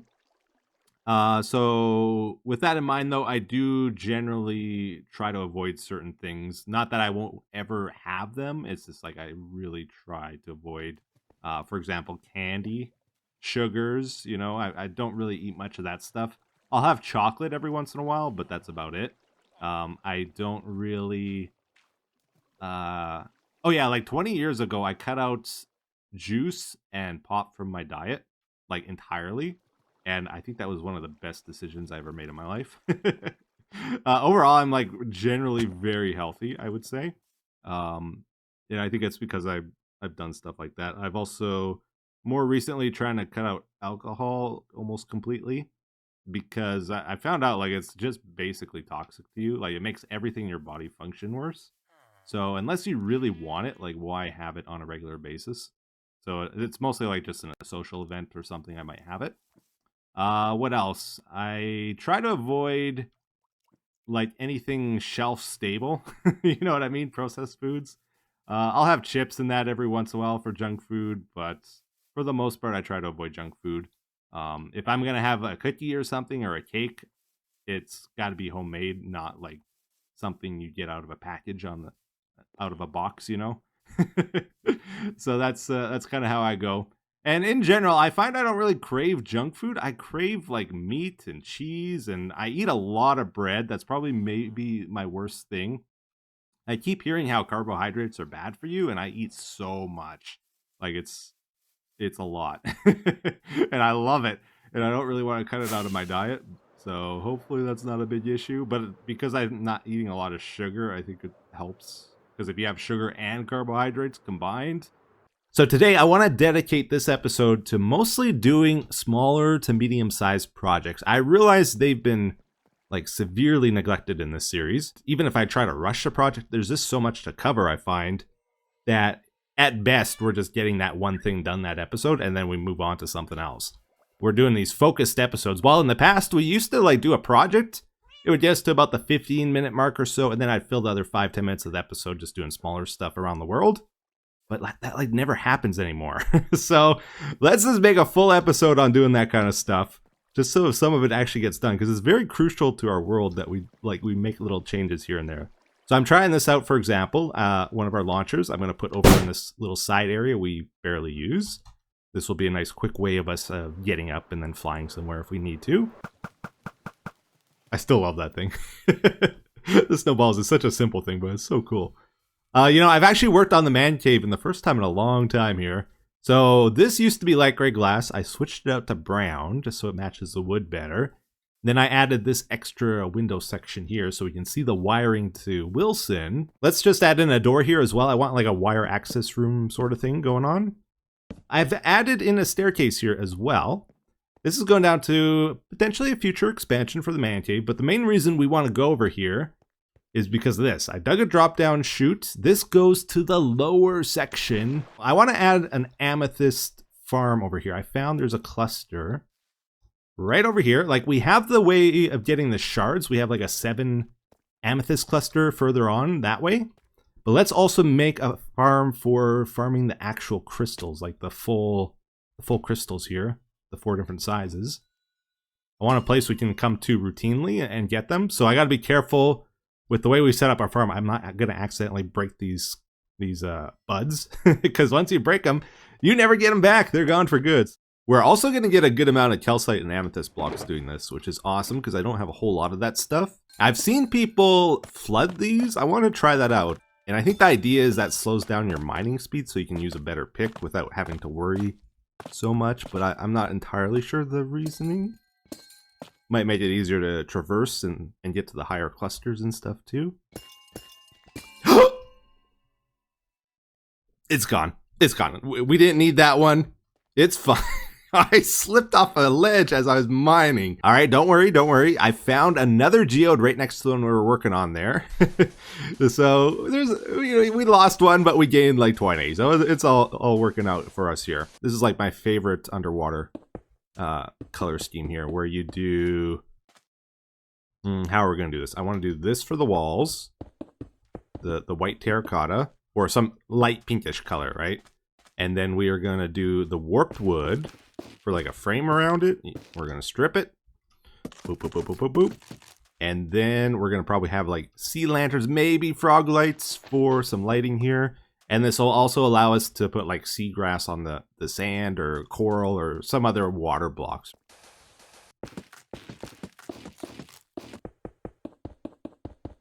Cool. All right, we got both of the geodes mined out and built up here. These are 13 by 13 sides, including the sand side. So it's like a big cube, basically. I am going to warn you, if you've never done this before, it's a lot of mining. A lot more than I realized. It's taking a bit of time here. Deep slate. My new mortal enemy. Yeah, it doesn't mine quickly, especially without a beacon. I ended up doing the moss trick where you bone meal moss to replace the deep slate, and that helped.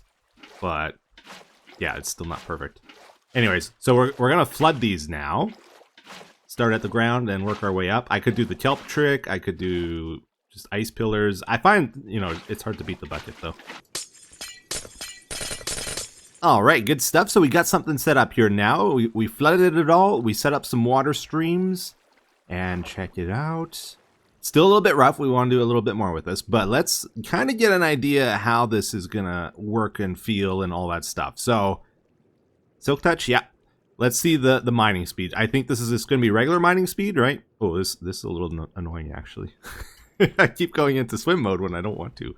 Because I'm on toggle sprint. That's right. I forgot about that. Okay. So that's still pretty fast, right? Because nothing's changed. We have, what is it? Aqua affinity on our helmet, right? So that allows us to mine quickly underwater. Let's take our helmet off and just see what happens. That should cut our speed in half, I think. Okay, that is actually kind of what I was hoping for on speed. But we are drowning.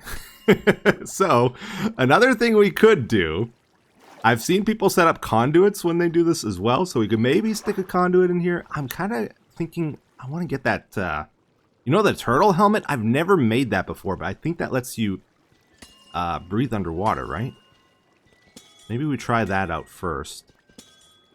But then we gotta get some turtles. Yeah, I actually drown really fast without that helmet on. Ooh. Yeah. Okay. I do like that mining speed, though. That's what we're kind of hoping for, because you want that second or two so you know you're not going to accidentally break a bud. You have that time to go, uh-oh, I'm not on the box, actually. I need to stop mining for a second. Okay, cool. Let's check this out. So we also got another one connected up to this. Up this water stream here. Ooh, we did a soul sand path. And then it gets over here. This one's not nearly as many clusters on it, but it's still pretty good.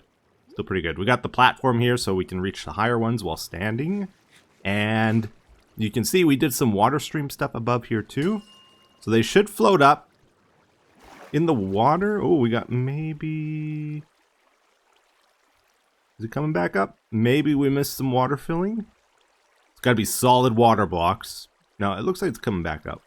Gonna get stuck under the ridge. No, we're good. So it comes up, goes over, whoop, whoop, and then that all ends up over here.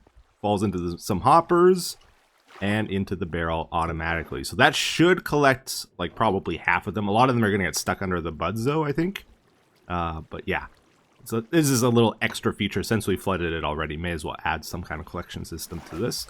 We're just holding the water in place with lichen. Well, that didn't work. How do conduits work? Oh, that worked. Okay, so it doesn't like having blocks near it. Now, conduits give you better vision. They also give you haste, I believe. Which we don't really want in this case, because then we'll mine faster. We might accidentally break buds if we're mining too quickly. But let's see what this is like now.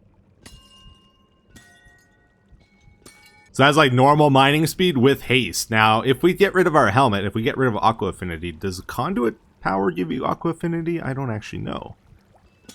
No, it doesn't. Okay, so it is slower. This is the speed we want, I think.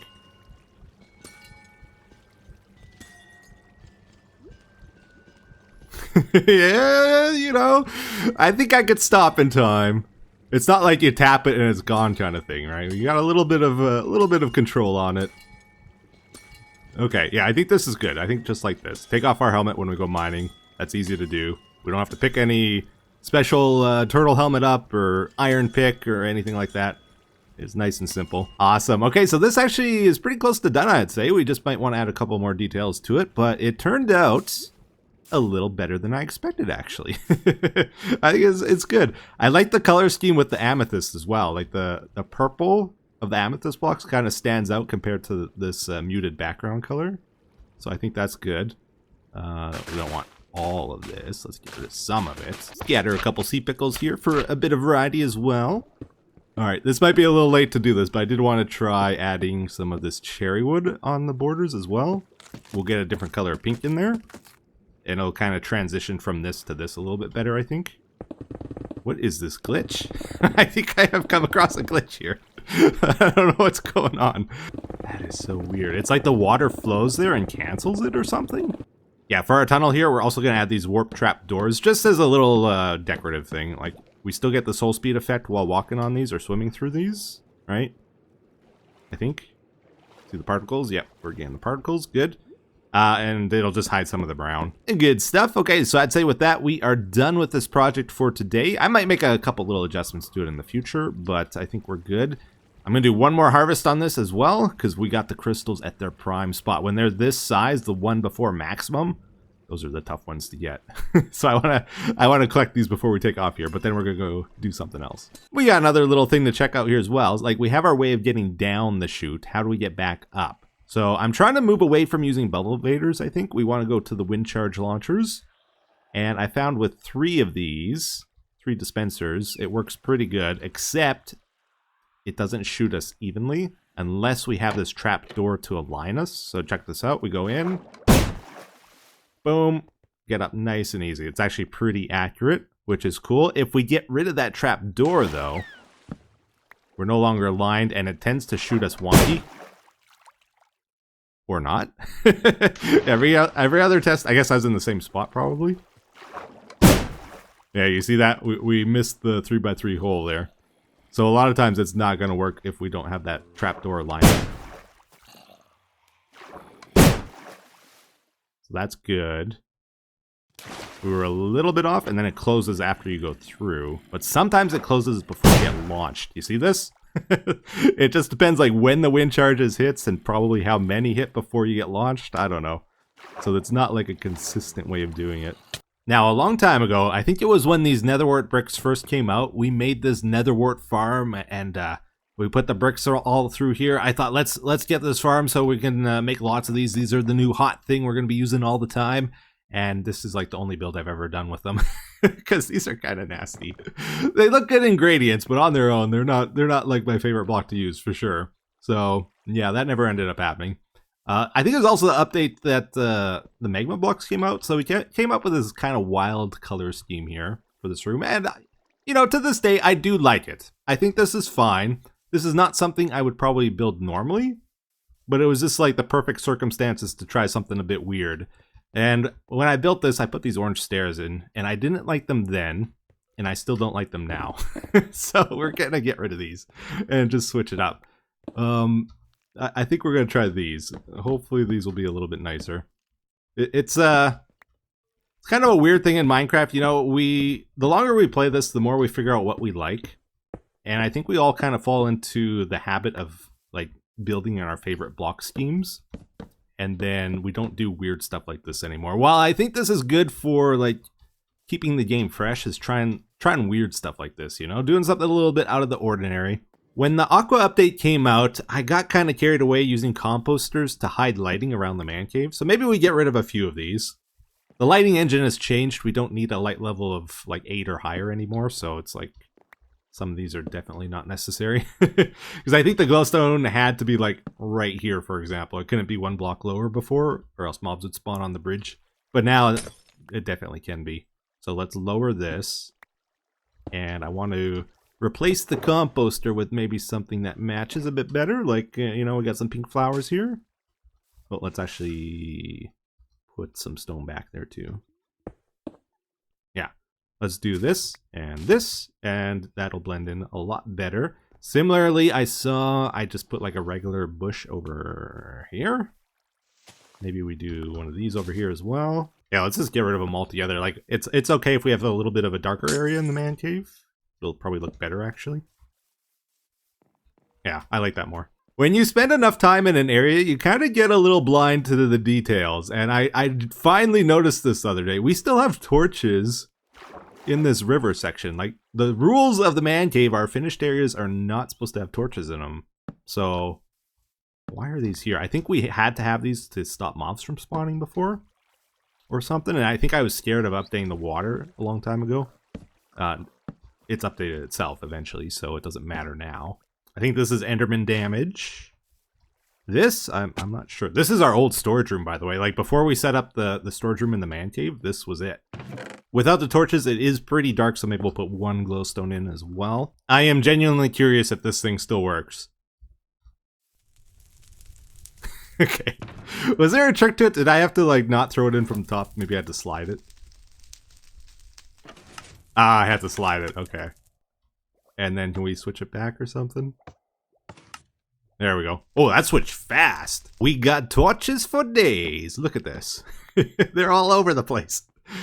Oh, man, we got to get rid of some of this stuff. We don't need it. Not anymore.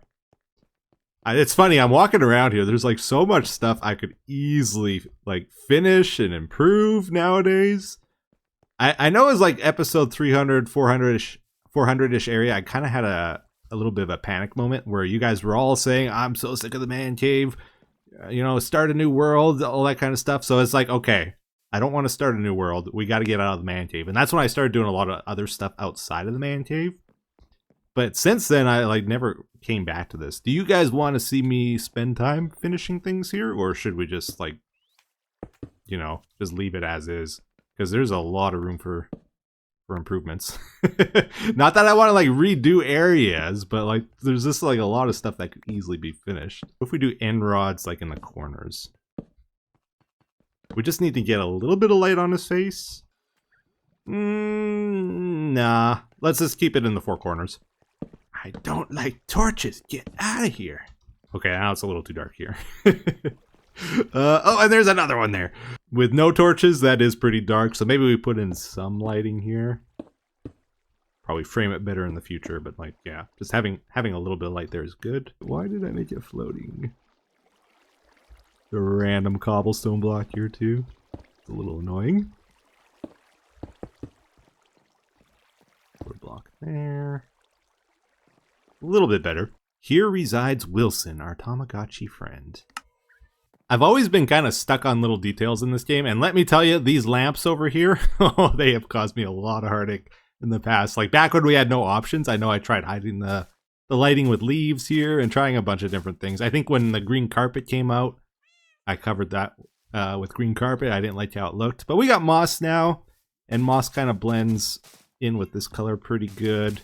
This has sat empty for over 10 years.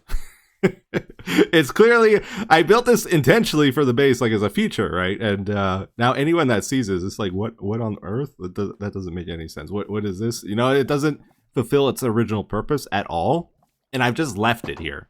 We got to get a villager in this thing. Enough is enough. Jeff is not coming back. I have accepted it. We need a new Jeff. Yeah, we got 5 really old villagers in this pit. I don't know exactly the stories behind them, but I think this guy, he might not be a testificate, like an original. I think we might have moved all those to Project Pokemon, but this guy is probably one of the very first villagers I bred, like back when that was introduced, because originally you couldn't breed them, remember? And this is also the only original shepherd I got that still has all the wool trades. So he's kind of cool. I want to get him over to the cage. Do one of these. Nice. Okay. Yeah, that was good. So silly looking. Nice. Okay, only a little bit of damage. Okay, you can let go now. You can let go! You stupid cast! Okay, I think we're in position. Can't tell really. I'm just gonna shear it. Yeah, they landed over there. Okay, perfect. New Jeff, this is going to be your new home. I know you've spent your life in confinement, and I'm not going to take that away from you. I got a new cage just for you. You don't have to share it with those other villagers. It's yours. Okay? It's an upgrade. New Jeff. Perfect. We'll give him his name. I want to kind of set this up so we can still potentially trade with him, or at least look at him. So we'll have like a drawbridge we can bring up here. This can open. I think we take out these and maybe have it so the loom is here or something. That way he can restock. Okay. Got our cage. I think we can free him. Nice. Make it smaller. And smaller until he does what we want. We gotta get him closer. Oh. Is that it? Oh, I gotta nudge him a little bit more. Okay, that should do it if I can get out. Yeah. Okay, we got it. He accepted the trade station. Good. I'm gonna throw a moss on there just so a baby zombie can't get him as well. Not that should ever be able to get him there. Close that. And I think we got ourselves a new Jeff. All right, we got to keep working on Sandy City here if it's ever going to get done. I know I said before the next world tour, we'll try to get it done. I'm starting to have my doubts now. There's actually a lot we got to do on this, but we'll see. We'll see how far we get with it. Let's at least try to do something on it today. One of my building rules in this game is to not have big flat surfaces on your builds like this. Young Etho didn't know that. I do. How are we going to fix this? With another one of my building rules. If you can add an overhang to one of your builds, do it. Actually, before we do this, just feel the difference this makes, okay? We're going to walk through this now. This is how it is right now. Yeah, there's just something about adding overhangs to your builds I can't quite explain. They just make them better, though. Like, they feel more cozy. They feel more lived in. I want to, like, make a pillar, and then we'll put a bridge that punches through the wall maybe around there. Here, let's build this out a bit. Maybe around here. We gotta do the interiors on all these buildings too, which is gonna be a bit of work.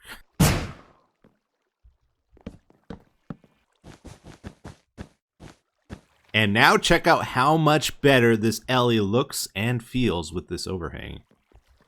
Isn't that crazy? It's like 100 times better. Maybe not 100 times, but you know, it's pretty good, right? I think so. So if you can ever put something over top of you in your builds, do it.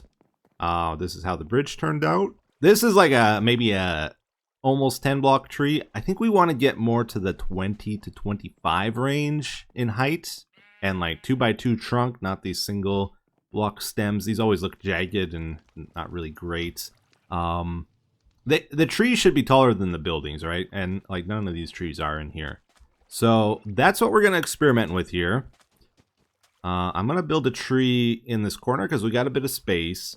The big thing, I think, is we just got to figure out like the rough shape we want. And I'm thinking we curve it a little towards the wall and then away from the wall kind of thing. But maybe make it come out. Like trees would naturally grow away from the wall, I feel. But something like this shape, right? And then we add, we're going for palm tree kind of look, I think, because we're in the sandy desert here. While for some other areas, like we have the much harsher desert area here, I would like to do some like big dead trees. And then like in the plains area, we get some oaks and stuff. You know, we have made trees in the past, but these are like blob trees. I'm not like super happy with them now. I'm gonna leave them though, but still, it's a hard balance to reach. Like, I don't want to spend more than 30 minutes on these trees, because then it's gonna take forever to get them done. Also, we should chop this down because it's gonna get in the way of the look of things here. It's like an old natural oak, but it's just a big blob of leaves, basically. All right, everybody. Well, check it out. We got our first tree built up in the corner here. And, you know, I think it turned out pretty good, actually. I'm fairly happy with this. We got it done in under 30 minutes like we were aiming for. Because, again, if we spend too long on the trees, like really finishing with the details, it's going to be hard to do a lot of them, right? We got to kind of set a limit somewhere. And I think we reached a good balance here. Now, is it perfect? No. Is this accurate to what a palm tree looks like? Probably not, because it's a melon tree, actually, not a palm tree. And you might think that's a little weird, like, why are you doing a fantasy tree? Why not just do a palm tree?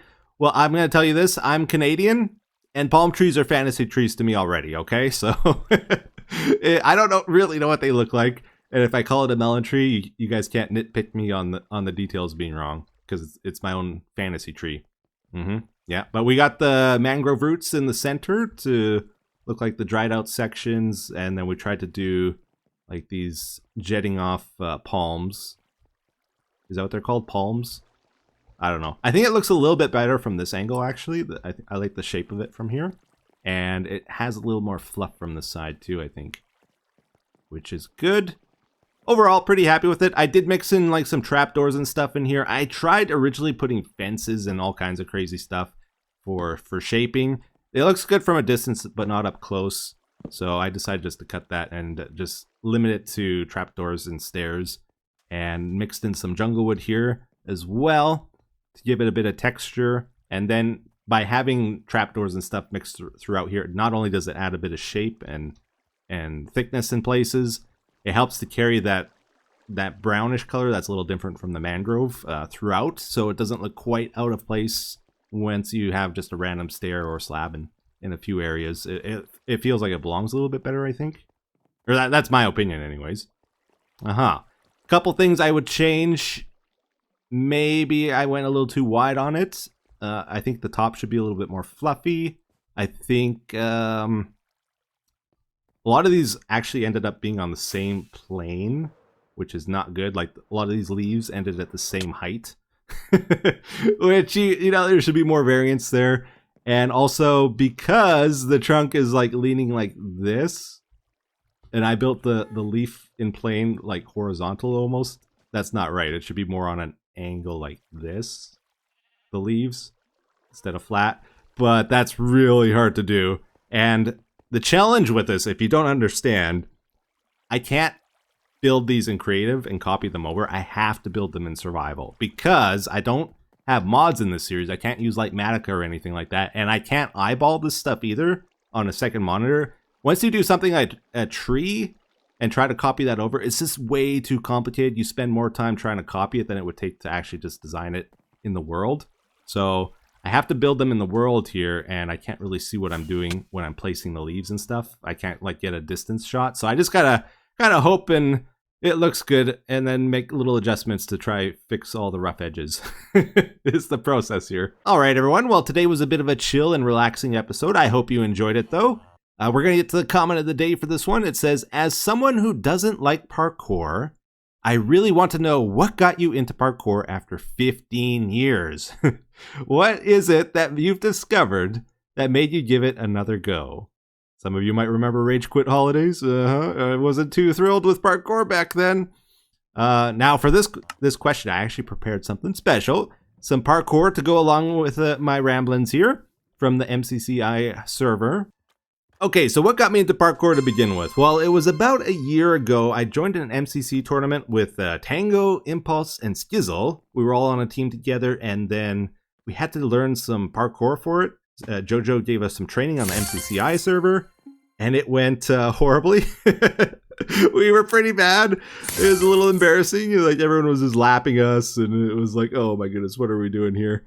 It clicked in that moment that parkour has changed a lot since the olden days. Like, when it was originally introduced in the game, it was very clunky. Momentum was not a thing in Minecraft. So, you know, there wasn't really much technicality to it even.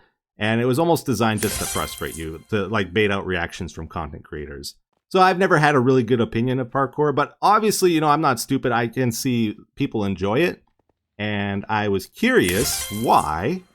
So after the tournament, you know, I didn't go like, oh, I'm never doing that again. I was like, okay, so there's got to be something to this. A few days later, I just did some more practice with it. And again, it went horribly and frustrating. And like a lot of things in games, though, there's a certain like knowledge level you need and a certain level of experience before it starts to become fun. And parkour is definitely that way. There's like there's a little bit of learning you need to do to understand how to do certain jumps. That's not intuitive in the game, actually. But yeah, it ended up being very enjoyable. And now, because parkour has like a racing element to it, it's not just parkour. It usually has like a time element. You don't have to have like impossible jump after impossible jump after impossible jump to make it interesting. You have like somewhat difficult jumps all in a row, and then maybe there's one that's a little bit harder here and there. But it has a nice flow to it, and it feels good to like succeed as you do it. And you know, I started to enjoy it because, again, I also grew up in the age of platformers.